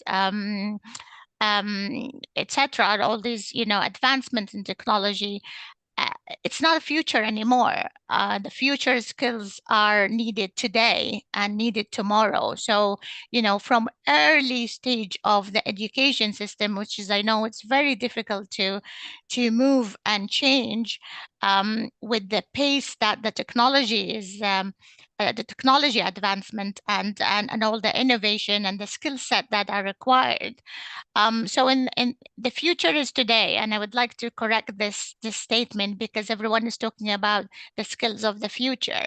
But I think the focus will be, and you know, I would like everyone to take away from this wonderful webinar is to what will be my one goal that I'll take and do for 2024 and make an impact, even if it's a small impact. And I would really encourage that we start from the education system. So it starts from the education system, and invest in those competency-based approaches within our organization. So we need to really have that heat map where identifying the gaps is essential in order to have a very targeted training programs, training initiatives to actually transform those gaps into strength in the coming or in the near future. So that's a very, very essential point that I wanted to highlight. And of course, you know, the policies and being in the workplace, there's still gaps. I know it varies from one country to another, but there are still gaps into the policies, the flexibility at the work force when it comes to a very demanding sector. I know, you know, socially things are changing. Women are more empowered in the region, but yet, you know, there's always that need for flexibility and policies to support that empowerment. Next slide, please. Thank you. So yeah, I didn't want to miss this, and I wanted to also show my talent on taking pictures. So COP28 in UAE got, you know, a bit of sun, living in London. So the sun and the energy was there. So the energy transition, the innovation, the panels, the women leaders, events. The renewables technologies that were there presented, in every single pavilion or booth at the event were really empowering and energizing and actually showing the future. So the future is here, and I think what we want to do is really collaborate more as females. Uh, as I said, the government of 118 countries has committed to triple the world's renewable energy capacity by 2030, and that's triple, correct? Yeah, you heard it correct. That's triple. So, you know, and there are, as you can see, ambitious targets that were set by all the countries in North Africa, being Morocco, Egypt, Libya, Tunisia, and Algeria, to set the net zero targets and work on their emission, decarbonization, and sustainability in general. And I think the opportunities there are massive for women to take part. And I would like to see more and more of those statistics that that are showing progress. Next slide, please.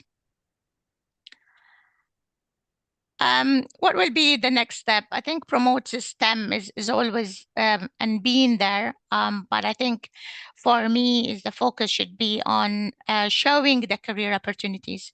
You know, in different schools, different universities, there are talks and there are events that are done as part of the career planning, and I encourage everyone on the webinar today to really take part on those awareness and showing the career opportunities for our young girls. Provide access to incubators, accelerators, and access to funds. I think access to funds being discussed in many occasions. Part of what is the agenda of the climate change and the renewables and moving into renewables is to support and give access to funds to women-led startups and also entrepreneur. But again, there is an awareness element that needs to be, you know, taking part. I think it was Asia who was talking about, you know, farmers and women who had setting up their own business.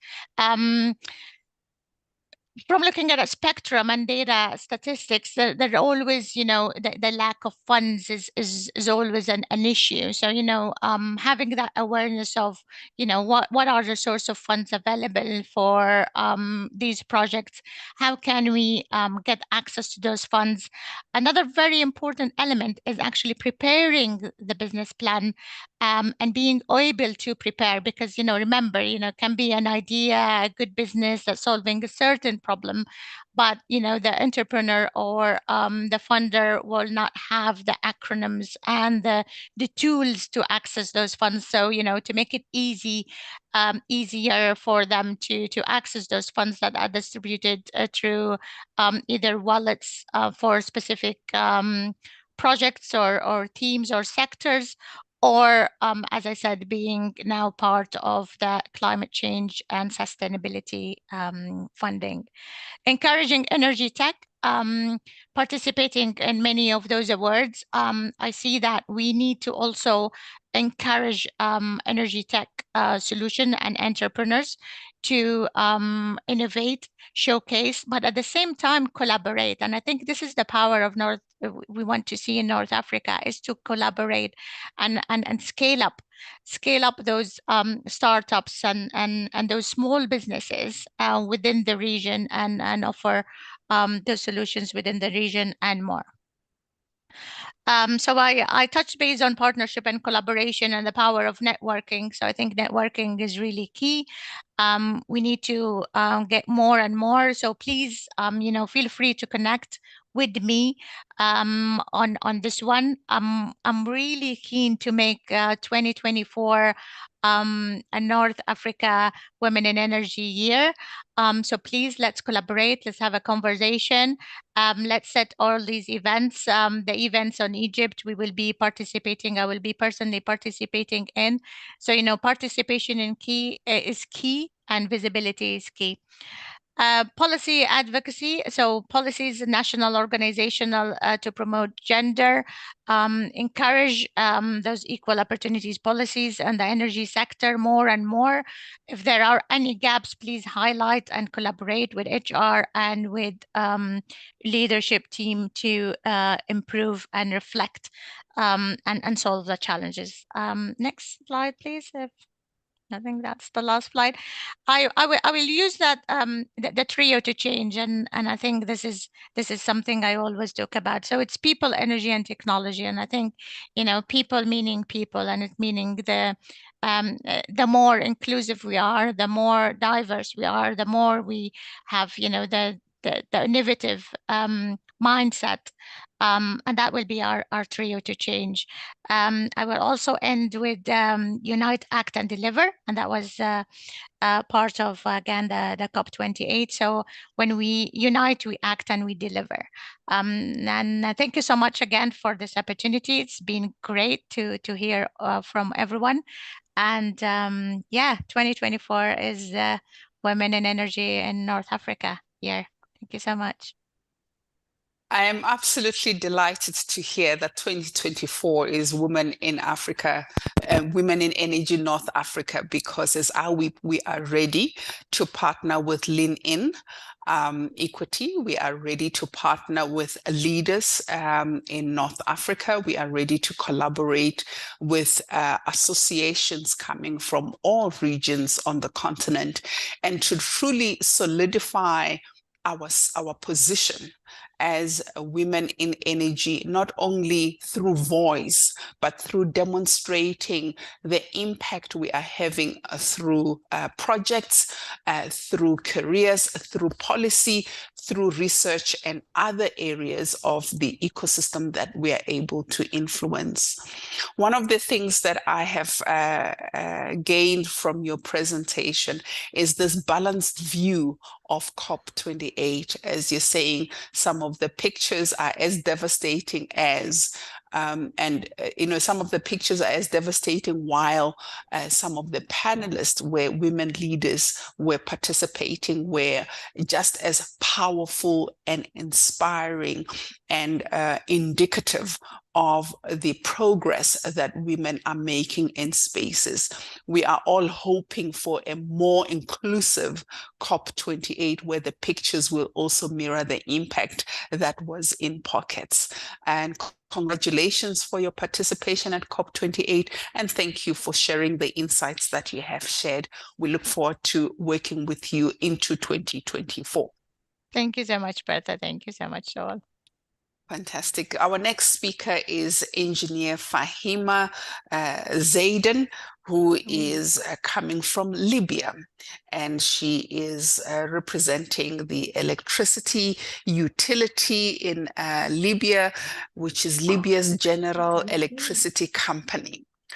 Comes with a wealth of experience in the power sector, and she will be talking from a utility perspective. Ms. Engineer Fahima, over to you. Okay. Hello to everyone in this webinar. The new speakers from the African countries and the organization. First of all, I want to introduce myself as a female engineer working in the energy sector, and to share you my career in this sector. My name is Fahima Zaidan. I am a mechanical engineer. I have worked for GECO since 2004. In the beginning of my work as a female engineer, I work at North Benghazi Power Station for maybe 4 years. I got a training course on the gas turbine and steam turbine and combined cycle because we had to work on them. After that, I take a training course. I knew every components in the power station. After that, I worked in the technical office in the power station. I had to prepare daily report about the units operating in the power station. which units were out of service and which units had a programming exit and or emergency exit or a malfunction in the generation unit. Then I submitted the report to the manager of the power station. Then I worked at the production management. I was collecting the data, which is about the working production units in different power plant stations in east of Libya, and then send them to the production management to the Tripoli at 8 o'clock in the morning as a technical, as a daily technical report. And then submitted the report to the control management in Tripoli. Also, I got a master's degree in engineering technology in 2020. At 2023, I was assigned to a Ministry of Electricity and Renewable Energy as a head of Renewable Energy Department. Also, I work as a professor at the College of Petroleum and Renewable Energy. This is an honor for me to participate in this webinar, that promotes the role and participation of women in energy and power sector. I have worked in this sector for 18 years, and I know all the challenges and problems that facing the energy, facing the female engineer to work in this sector. And now let's go to the first slide, and the title of my presentation is Women. Please, the first slide. I want to read the title of my presentation. Women's work in the electricity and the energy sector in Libya, reality and challenge. The next slide, please. Introduction, Libyan women in Libya, labor market, face some challenge obstacles in which Libyan legislation for labor laws. Okay, ده بيكشف شوي. بنحول هذه عشان نقدر نقرا سلايدز. اوكي باينه صورتي. In which Libyan legislation for labor laws and regulation sought to overcome these challenges and obstacles because Libyan women are an integral part of societies with an extreme character in their customs and culture legacies, which stem from religion at times and stem from the society, culture, and social legacies at other times. Libyan legislation in the system and regulation has succeeded in addressing many of the challenges facing Libyan women, whether as job seekers, or workers, or even housewives. Next slide, please. Labor and women's legislation.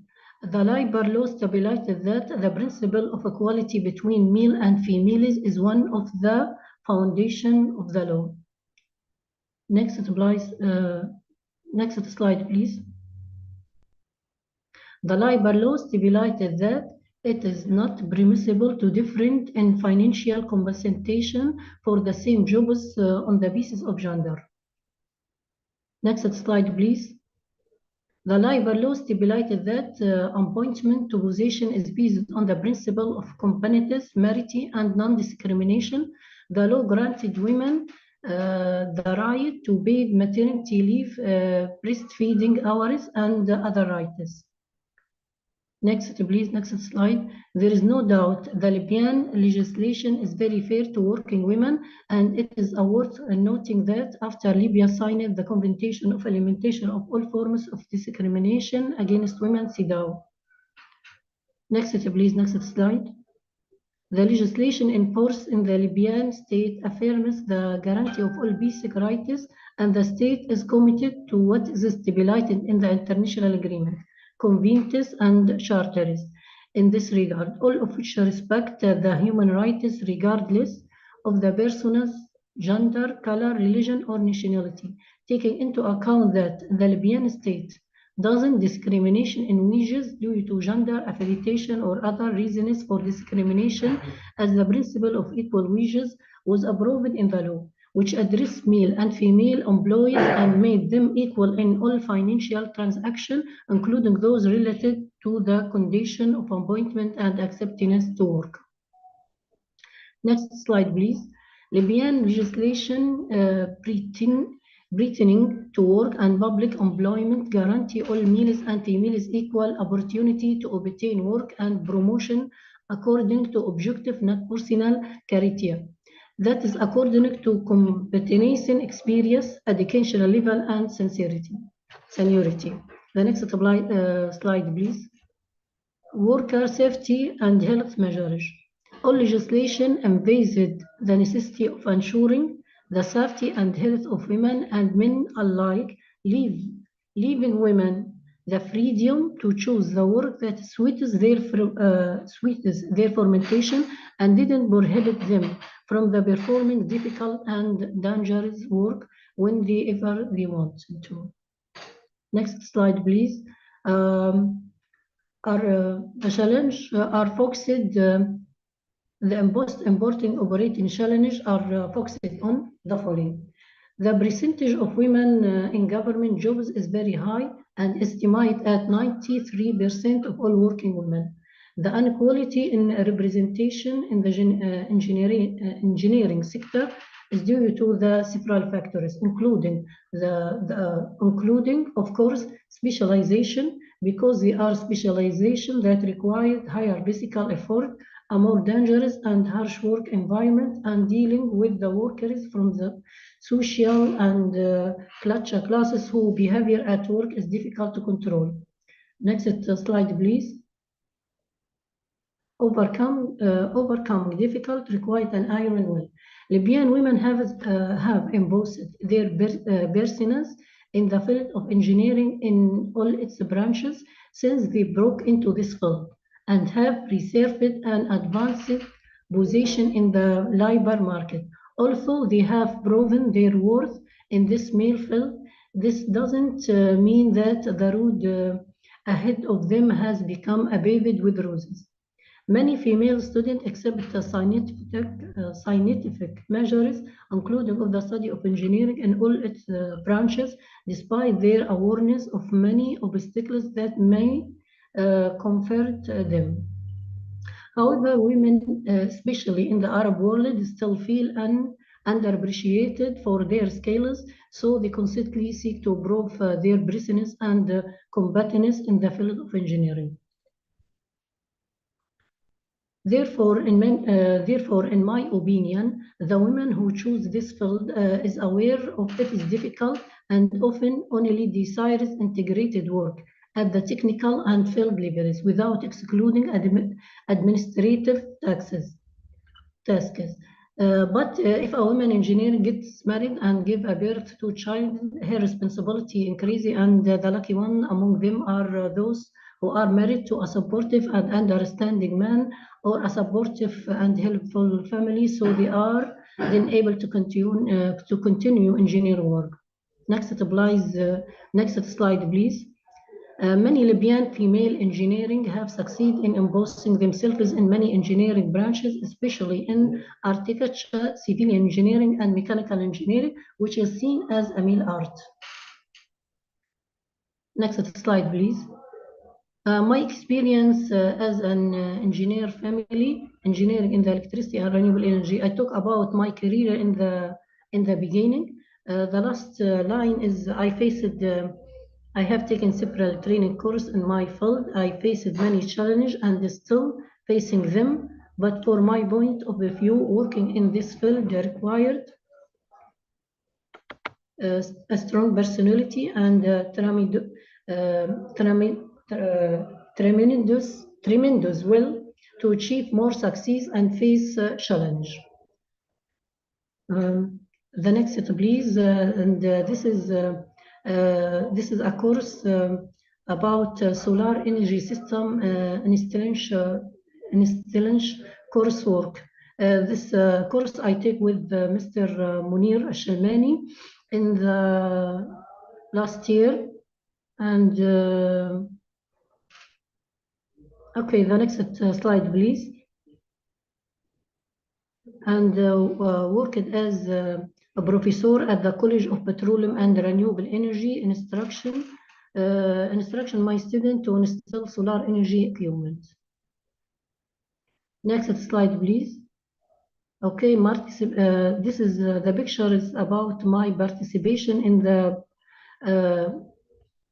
the preparatory commission for European execution of electricity, oil, gas, and renewable energy held on 13 of 11, 2023. Okay, thank you for attention, and thank you for. Okay, it's the end of my presentation. Thank you so much, Thank Injia you. Fahima.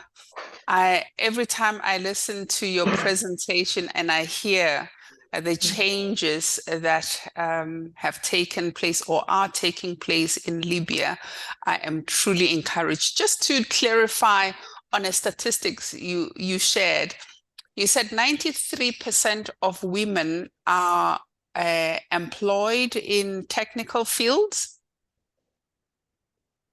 In in general, in general. In general, 93% of women in Libya are employed. In general work, yes. In general work, okay. Yes. No, that is impressive. Thank you for joining our webinar. This is the second time that you are participating. We are absolutely delighted to have your loyalty, to have you bring perspectives from Libya, a country whose development is little known in many spaces. And so we are very happy to have you represent the country and to share with us the improvements that are taking place in inclusivity and your conviction that indeed for a woman to succeed in technical spaces, you need a supportive family and you need to have a strong personality and tremendous will to face the challenges. Thank you so much for those insights. Thank you so much. Okay. Yeah. We are now going to move on to Ms. Radwa, who is from Egypt, and she is going to share on access to market, finance, networks, and just give an entrepreneurial testimony from Egypt. Ms. Radwa, over to you. Thank you, Bertha. Hello all again.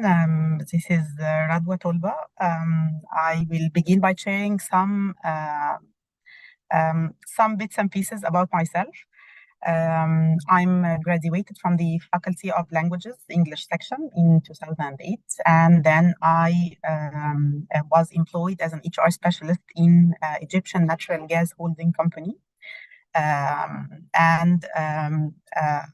I stayed there for about 11 years, and while I was there, I took my master's degree in human resource management and business administration, and then I began my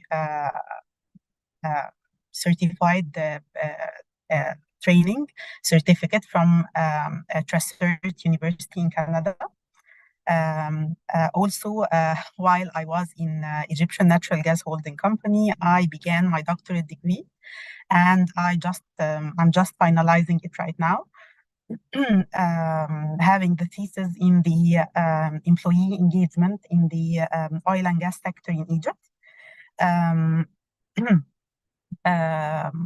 I took many courses and certificates like all of us, trying to build myself up step by step. After working in the Egyptian Natural Gas Holding Company, I moved to work in Apache Oil and Gas Company as an HR business partner, and stayed there for 2.5 years. And then I get back to Egyptian Natural Gas Holding Company again, but handling a different part in the HR field, which is digital transformation for the human resource department in the which was a totally new part to work on, and was a challenging part, but a very creative part for myself. And now I'm on a mission in the through Egyptian Natural Gas Holding Company to East Mediterranean Gas Forum. It's an totally new experience as well, beginning from last January. The forum, it has many countries in the East Mediterranean. We are 8 countries, including Egypt. In short, it is managing the energy resources through the countries of the East Mediterranean. And this also adds to my experience from a different perspective, as it is more of a strategic position more than my previous ones. Now I'm studying for the neuro-linguistic programming as well, in order to know more about the human nature and how the human mind works and so on. So let's say I'm still studying from day one until now, and I really like that. The content of my presentation will be about women inclusion in the oil and gas sector in Egypt, and I'll follow that with the role of the HR strategies in promoting a fair and inclusive workforce. Next slide, please. Beginning with the women inclusion in the oil and gas sector in Egypt, going beyond the concept of diversity. Of course, like many of the marvelous women here have said before me, that the oil and gas industry in general and the energy sector in the African continent all over is a challenging one, and it is a male dominant one as well. And why it is a male dominant one? Because of the weak representation of women, who also might find it difficult to get promoted, as they are subject to social paradigms that limit women to the role of the caretakers of the households and taking care of their children and their houses. And it is wrongly said that they are unable to be flexible with the work conditions of the sector and so on. However, today we are challenging this, and we are fostering the role of women in the oil and gas sector to be to have many examples for women who are up to the challenging circumstances of the energy industry, as their inclusion brings benefit to the institutions they work in. Next slide, please.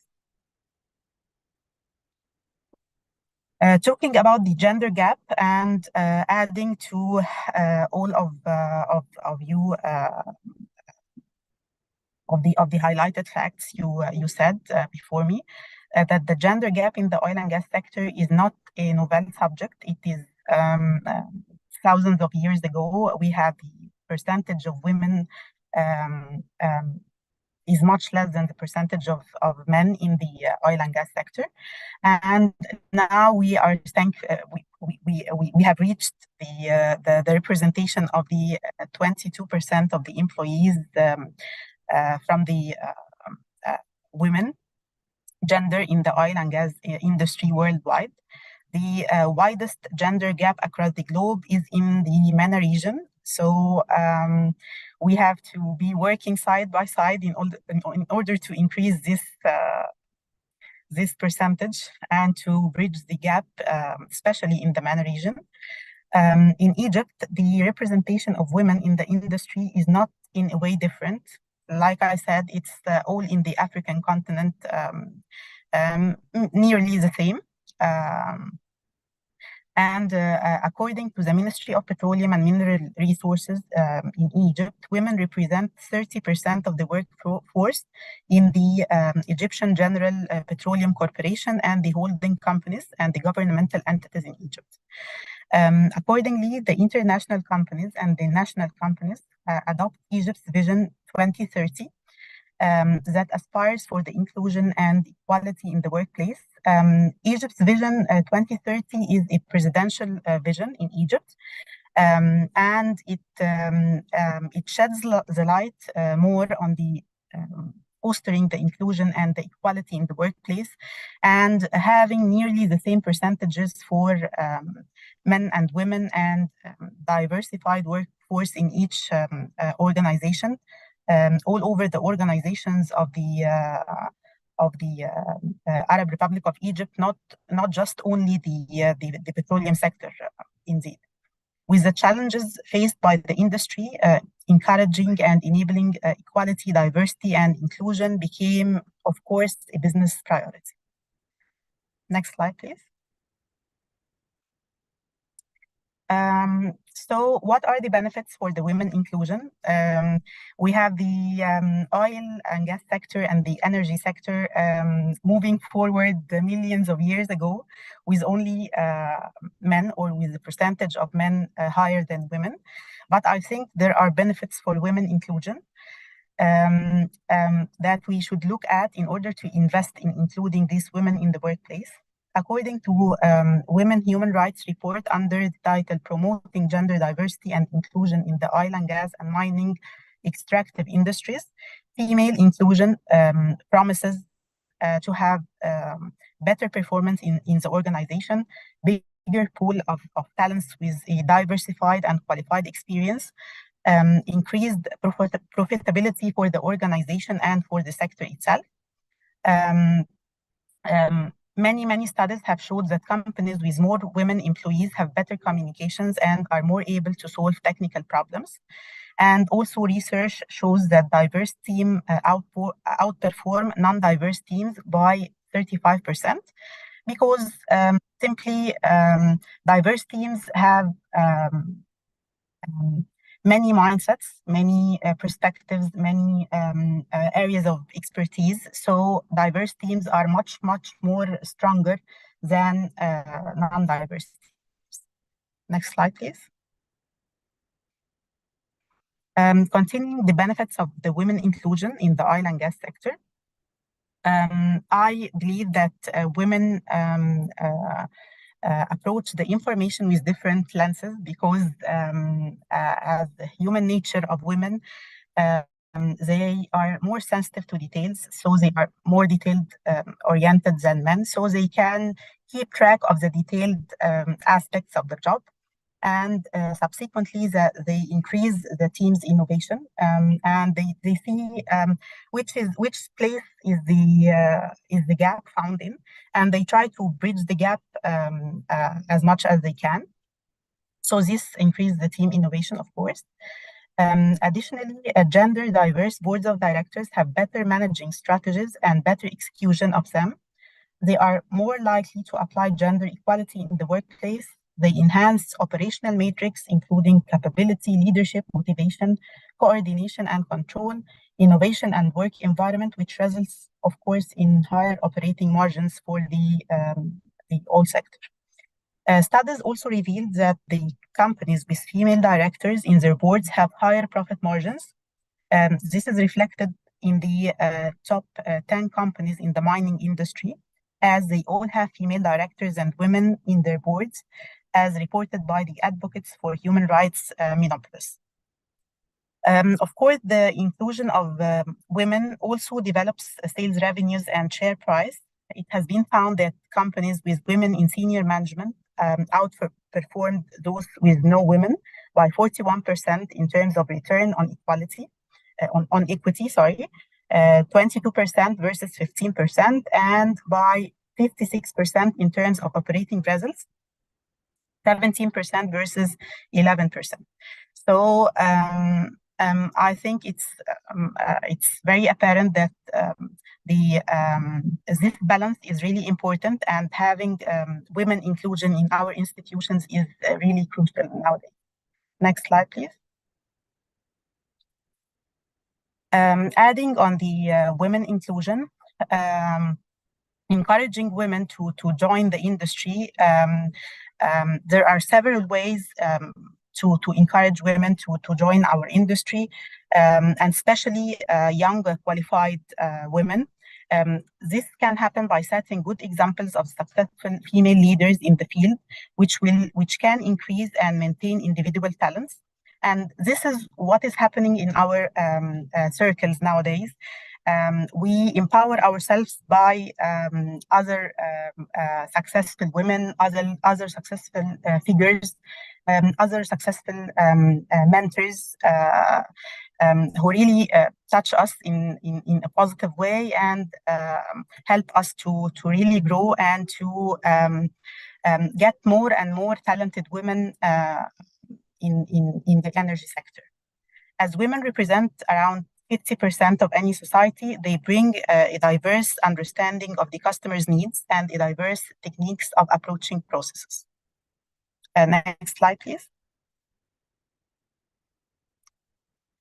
Talking about Egypt's equality, diversity, and inclusion vision, and based on the previous reasons, it's worth for governments and different entities to invest in the women inclusion in the workplace, which I see, in my opinion, is already happening, and the curve is already getting higher. Miss Radwa, sorry, sorry to interrupt. You've already by far exceeded your 10 minutes. Oh, really? Okay. So I need you to wrap up in a minute so that the others also have a chance.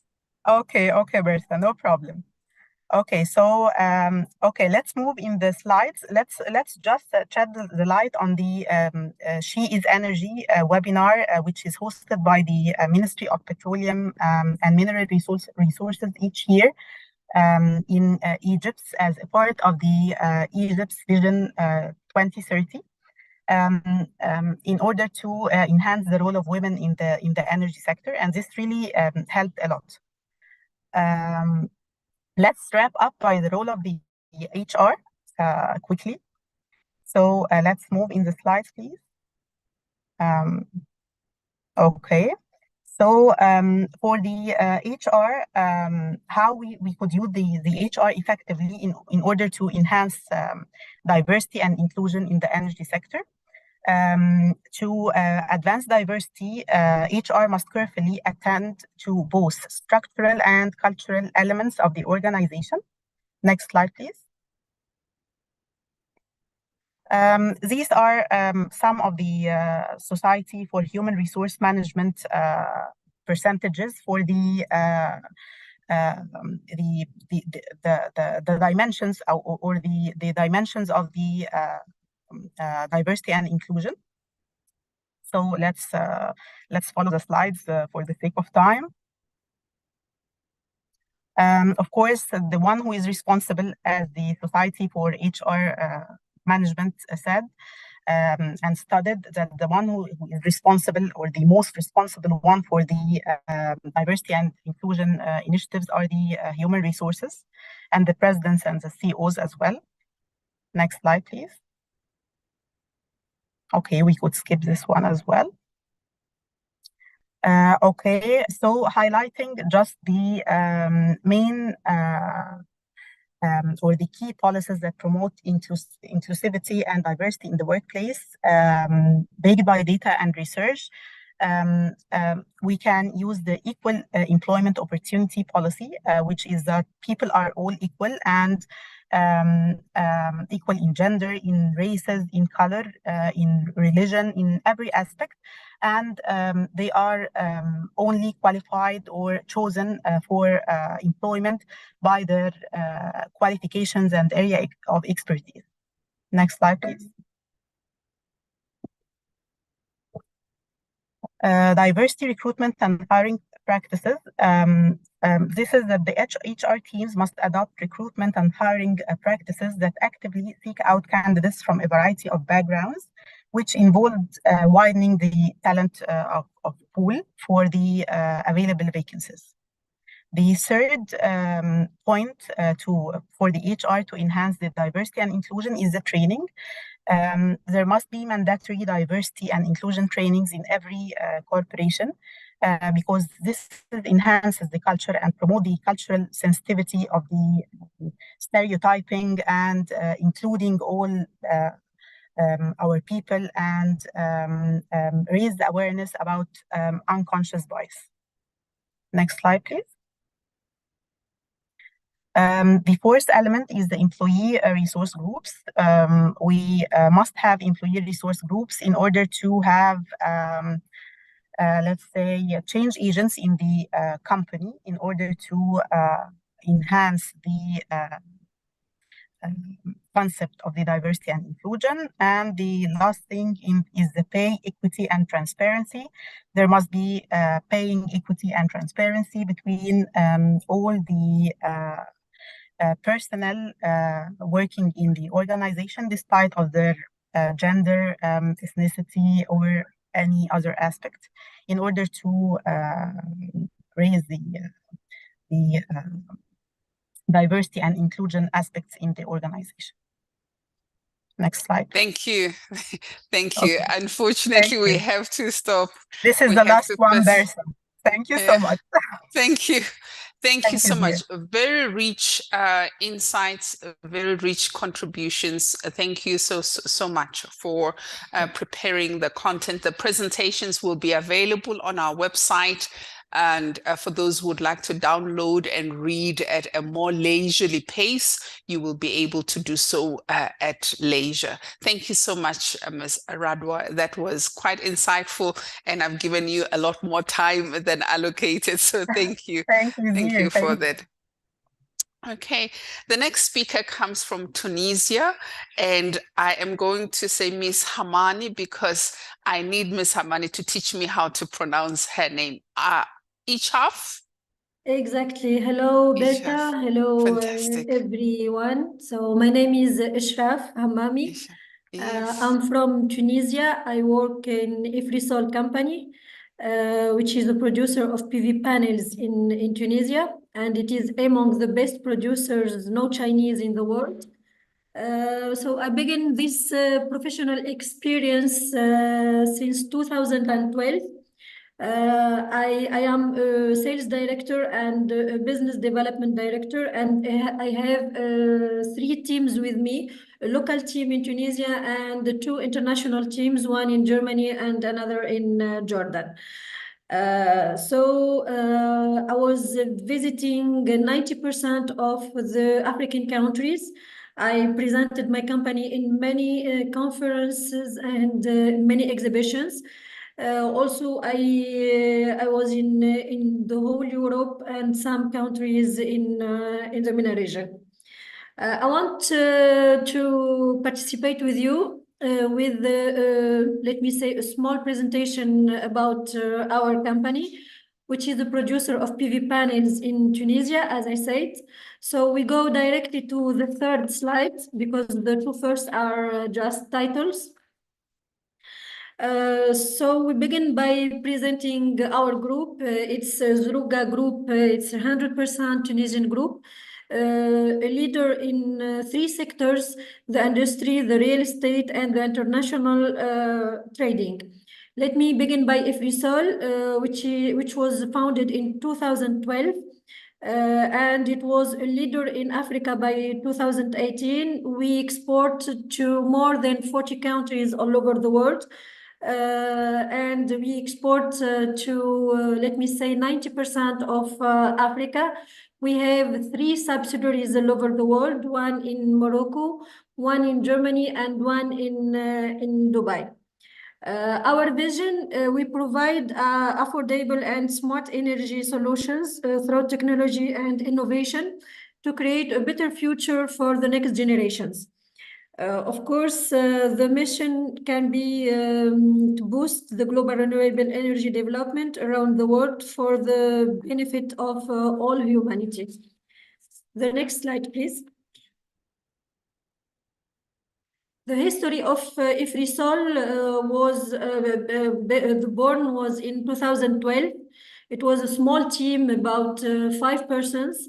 And after, in 2014, the growth with the implementation of a new and a second production line.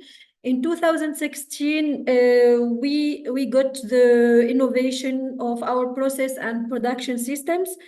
In 2017, we exceed 400 megawatt production capacity, which is a very good capacity for a producer, no Chinese, of solar modules.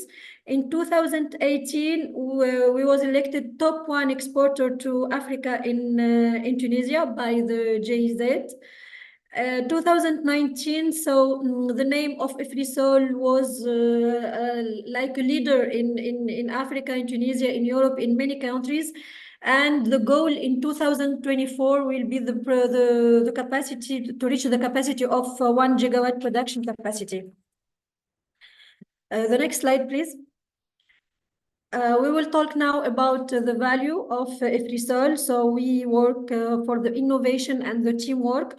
For the innovation, of course, we look for the challenge to be the first company to develop new products and to go through the new technologies, and of course to offer the newest products in the world. And the teamwork, which is a very important value for us, because it responds to the needs of the customers and help the company win. The two other value in the next slide is the quality and the integrity. So the next slide, please.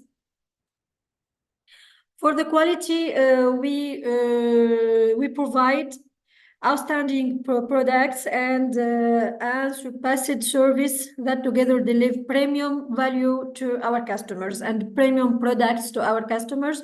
We don't have grade B or grade C panels. We only deliver grade A panels. We have a very good process of quality. The integrity, of course, we believe on it because it is very good for our reputation. So we work to get to the highest level of integrity in globally, let me say. In the next 2 slides, I will talk about the certifications. AWEaP is working with all the necessary standards, like the ISO 14001, ISO 9001. So all the ISO, we have it. And also in the next slide, you can see the product certifications with a very big organization, which is the Tuvereland Certified Products. So we have IEC 61215 and IEC 61730, which prove that the panels can live more than 25 years and more than 12 years for the product warranty. We have also the US certification, which allow us to export to US market. In the next slides, I will present a little the panels that we have. We have a module which is designed for residential installations all over the world, in Europe or in our country, in Tunisia. This module is small, but the power is very good. So the power is 415 watt. So it is very requested in Europe. So we export it a lot to Europe. In the next one, we have a module power is 470 watt. This one is in the next slide, please. So this one is designed for industrial and pumping solutions, and we export this module a lot to African countries, especially to West African countries like Burkina Faso, Mali, Togo. So a lot of countries in Africa are requesting this module because they are working the agriculture, let me say. And in the next slide, we have another modules which is 510 watt. This is also very requested in the residential installations because it is small and very powerful. Finally, we have a module 516 watt. It's for the big power plants, and it is proposed especially to the new Algerian projects for the solar parks. In the next slide, I want to present an idea about the base markets of Ifrisol. So as you see here, we work, let me say, in the whole African countries, North, West, East, and some in South Africa also. We export a lot to Europe, and we have, of course, our warehouses in Italy and in Germany. It is not marketed here, but we got big projects in India. So you can believe that a Tunisian producer can export to a big Indian company. So it was a very good experience. In the next slide, you can see our sites. One in Fida site, which is near to the capital Tunis, and another production site is in the center of Tunisia. The name of the place is Kairawan. In the next two slides, we say why, of course, you will not regret the choice to work with Ifrisol, because we take care more about the satisfaction of our clients and the quality and the performance of our products. The next slide, please. No, the next. Yes, so the three important points to let Ifrisol is among the best producers of PV panels today. The first point is the financial solidarity.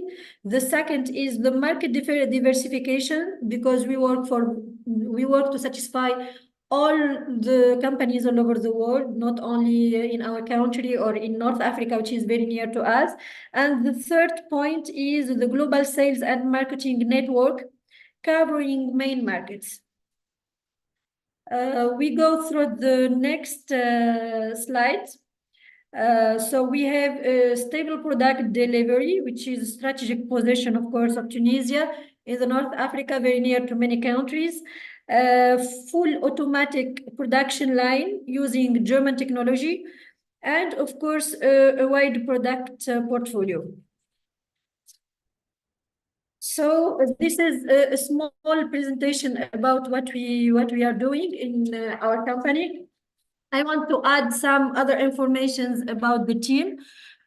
In our team, so we have, let me say, more than 70% of the team are women, and maybe 30 to 35% are men. So we believe that women can give very good results in many fields, especially in the renewable energy field. And in my opinion, as I work in the sales and the business development, I think that women can excel in this field. And I think that maybe working with women in sales is more better than working with men, because of the patience, because the sales must be patient, which is a quality for women today. And in my experience, I know a lot of Tunisian women, like Miss Miriam Barek, she talked today also. So she is a leader in Tunisia, and we have a lot of examples here. Thank you. This is my presentation.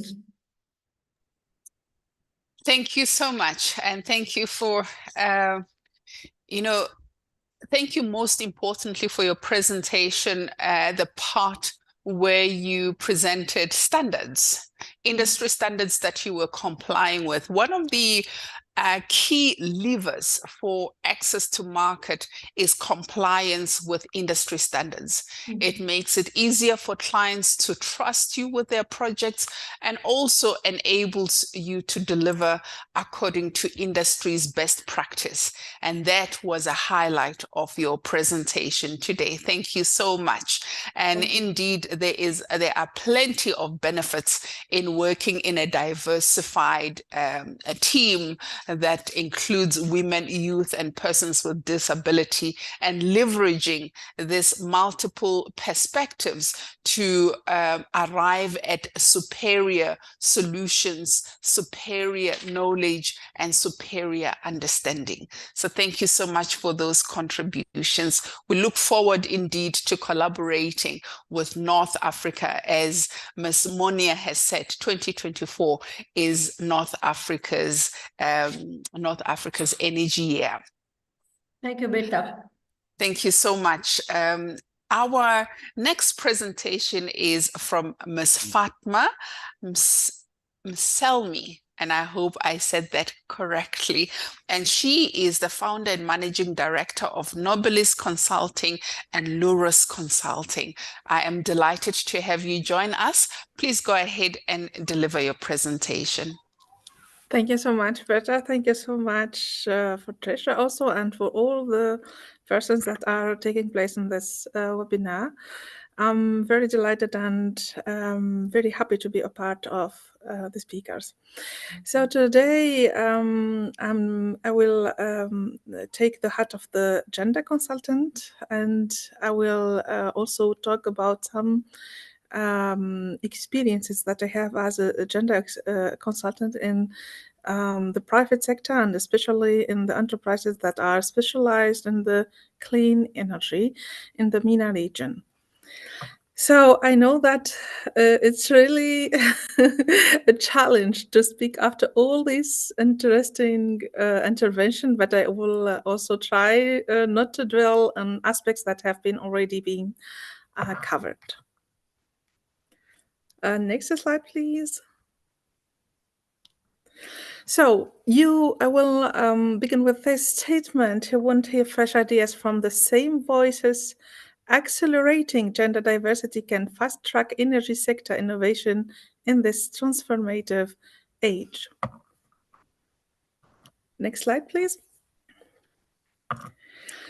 So I will give you a brief overview emphasizing the role in driving sustainable and growth in the clean energy sector within the MENA region.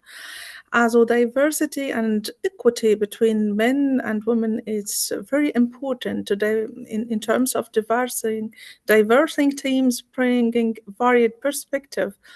This is essential for innovative problem solving in the fast evolving clean energy sector.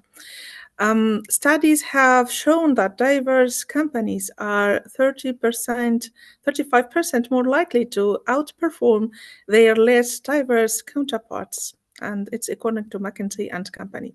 Also, economic growth through inclusivity, as employment equity can lead to broader economic benefits, including increased productivity and economic growth. The World Bank reports that achieving gender equality in MENA region could increase GDP by up to $2.7 trillion by 2025. Meeting clean energy goals, the MENA region ambitious renewable energy targets require a skilled and diverse workforce. Equity in employment ensures a wider talent pool, crucial for meeting these targets and advancing clean energy technology. Also, for social sustainability, inclusive employment ensures a wider inclusive employment practices contribute to social stability and sustainability. The International Renewable Energy Agency, IRENA, emphasizes the role of social inclusion in the renewable energy transition. For the empowerment and community impact, equity in clean energy jobs can empower underrepresented groups, leading to positive community impacts. Also, case studies in the MENA region show that communities benefit when local populations, including women and minorities, are actively engaged in clean energy projects. For the global commitments and local actions, so aligning with global sustainability commitments such as the UN Sustainable Development Goals, especially Goal 7, affordable and clean energy, and Goal 5, gender equality. And local initiatives in the MENA region, like UAE's Gender Balanced Council, for example, demonstrate a commitment to these goals. In conclusion, by focusing on these points, the overview emphasizes how employment equity is not just a matter of fairness, but a strategic imperative for the clean energy sector, in the North African region, and MENA region also, driving innovation, economic growth, and sustainable development. Next slide, please. So here is just an overview about the diversity in the MENA region for the energy or the clean energy sector. So for the gender representation, so women typically remain underrepresented in the energy sector, including clean energy. For instance, as of a few years ago, women made up only about 20 to 25% of the workforce in the renewable energy globally. And this percentage might be lower due to the various socio-cultural factors. Also, for the diversity in professional roles, in many regions, women are often concentrated in non-technical roles, and statistics might show that in the MENA region, a significant percentage of women in clean energy are in administrative or support roles as opposite to technical or leadership position. Next slide, please. So, in comparison with global averages, globally, the representation of women in leadership roles in clean energy might be around 30%, while in the MENA region, this could be lower, indicating a gap in leadership opportunities for women. According to IRENA, so for the progress over time, we can see a slight positive trend showing a gradual increase in the representation of women and minorities in the clean energy sector over the past decade in the MENA region, though still below global averages. Next slide, please. As it was also said by one of the speakers, the educational background and employment data might show a growing number of women graduates in STEAM fields, science, technology, engineering, and math fields in the MENA region, but lag in their representation in the clean energy sector, indicating a gap between education and employment opportunities. When we come to the minority representation, the representation of ethnic and other minorities in the clean energy sector in the MENA region can be highlighted, which is often a less discussed aspect. The next slide, please. Here I want to highlight a point that we are always talking about women, but we forget also to talk about men, which are also our partners. So educating women is good when we want them to have key positions in this sector or other sectors, but also it's very important to convince men of their role also to help reaching this equity between men and women. So they are our partners, we are their partners, and we have to work on this track and to bring more innovation because it's also an added value, a plus value when we combine varied perspectives, when we enhance together problem solving and innovation, we increase range of skills and experiences, and all of that, of course, to think global and act local and to be adapted to the local needs and the local private sector enterprises. So we are partners to achieve these goals. And next slide, please. Here, I want to give you two examples among many that I worked with. The first one is in Morocco, when I worked with a clean energy startup that employs a diverse team, and I helped them to take into consideration this equity between men and women, and as a result, we have now a team that is diverse, includes members from different ethnic backgrounds within the country, leading to the development of a community-based renewable energy program that is uniquely tailored to the varied geographic and cultural landscapes of Morocco. And also we integrated among our work together this integrity in the strategic vision of the whole startup, which make it sustainable through the coming years.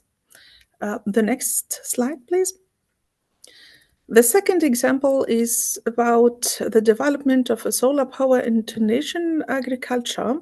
So the idea is how to work locally with the different stakeholders and to know the different profiles, women and women that can work together in this region in the south of Tunisia, and to achieve the goal of the project. So we adopt an innovative approach that the team combines technical expertise, practical agriculture knowledge, and global best practices to create a system that is efficient, cost-effective, and environmentally friendly, specifically tailored to the Tunisian climate and agriculture needs. And we have as a result also an application that is accessible at an international level that can help these different stakeholders to contribute to the this startup and this technically with data, etc., for the system of irrigation. Next slide. For the impact of this example, so the project not only reduces energy costs and conserves water for Tunisian farmers, but also aligns with Tunisia's renewable energy goals. It serves as a sustainable agriculture model that can be replicated in similar regions within the MENA area. So what I want to highlight here is that the project not only advances clean energy and sustainable agriculture in Tunisia, but also serves as a model for promoting gender equity, but by involving women in technical roles and empowering female farmers to contribute to broader social and economic development goals. And next slide, please. So we can do a lot of actions to promote the gender equity and to have this partnership between men and women.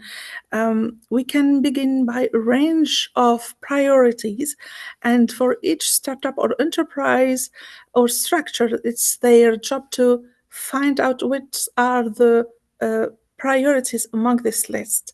And this is an indicative list. We can mention, for example, the STEM education program for girls and young women to prepare them to be in key positions in the sector in the future, scholarships and the fellowship for underrepresented groups, partnerships with minority serving institutions. We can also develop capacity building and training programs in developing region, online learning platforms and MOOCs, and we have a lot of them now that are working hard to reduce this gap, and mentorship and networking initiatives. And I want to highlight the importance of mentorship and networking initiatives. If we can go to the next slide. I will show you more details so we can establish this mentorship programs that connect experienced professionals in the clean energy sector with student and early career individuals for underrepresented groups. And networking events, we can also begin with these two simple actions with these networking events and professional associations that can play a crucial role in building connections and opening opportunities. And now we have established a platform for mentorship between young girls, early career girls, and also with our diaspora in other countries and international key position women and men and we are seeing some very fascinating results that we can also discuss about them afterwards. Just the last slide, I will show you a tool that used by the next one. Yeah, the next slide. Yeah, this is one of the tools that I used as a gender consultant when I work with some international entities in Tunisia and in the MENA region. And this is a tool of diagnosis that I use for projects that are aiming to promote equity. And in this diagnosis, I even integrate some propositions in the indicators of the project, so that we have to follow in the next steps of the project, that to make them sustainable and not to forget them and to add them just to to make the picture beautiful. So this is really a crucial point. Gender equity is not just a slogan. We have to take actions toward it for the benefit of everybody and to reach men and women equity. And we have to take back, as I said, men in the track to be partner together. So I wish that I respected my timing. Thank you so much for your attention, and I'm available for your question. Thank you so much. Thank you so much. Absolutely impressive. It is true that in all our initiatives, the idea is not to alienate men. We work with men, we work with young people, we work with persons with disability as partners in ensuring that we create inclusive ecosystems. So thank you very much, especially for sharing examples of gender equity programs that you have executed. Thank you so much for investing the time to prepare the content to share. Ladies and gentlemen attending the webinar from different parts of the world, we have come to the end of our webinar. What an inspiring afternoon with experts that have brought various perspectives from different vantage points. And yes, there's a lot to be done to ensure that 20 years from now, we are not implementing corrective measures to ensure that there's inclusivity, but we are celebrating the gains that we have made in the next while. And that it can only be possible if we join our resources together, if we collaborate and we focus on those gaps. I think it was, I can't remember, one of the speakers said it was very important to identify the gaps that exist so that the initiatives can be very targeted, so that we can use our resources more efficiently, and to also celebrate the successes we are gaining. So progressively, we can amass success case studies in creating an inclusive ecosystem. I want to encourage you to continue doing what you're doing in your domestic market. This is a journey and not a destination. As Monia said, she has an adult in the house, and she has observed that indeed they see challenges and barriers differently from what we see. And I think bringing young people on board to understand their viewpoints and to use also their insights in tackling legacy barriers is something that we have to do. As AWEaP, we stand ready to support your initiatives in your different countries, and we would be happy to receive your invitations when it is relevant for us to add value in this mission to create an inclusive African energy ecosystem. I want to thank Biotech, our technology company that has supported the delivery of these webinars, ensuring that they are safe, ensuring that they are professional. I want to congratulate Tricia, who has worked with each one of you, building up the program and briefing you to be ready to deliver your presentations. Thank you so much. I wish you a wonderful festive season. I wish you safety, and in 2024, which promises more opportunities for collaboration and more opportunities to make a change, let us stand ready to take up those challenges and to make a difference. Thank you very much. May you enjoy this festive season with your loved ones and your family. Thank you so much. Thank you all. Thank you, Bertha. Thank you.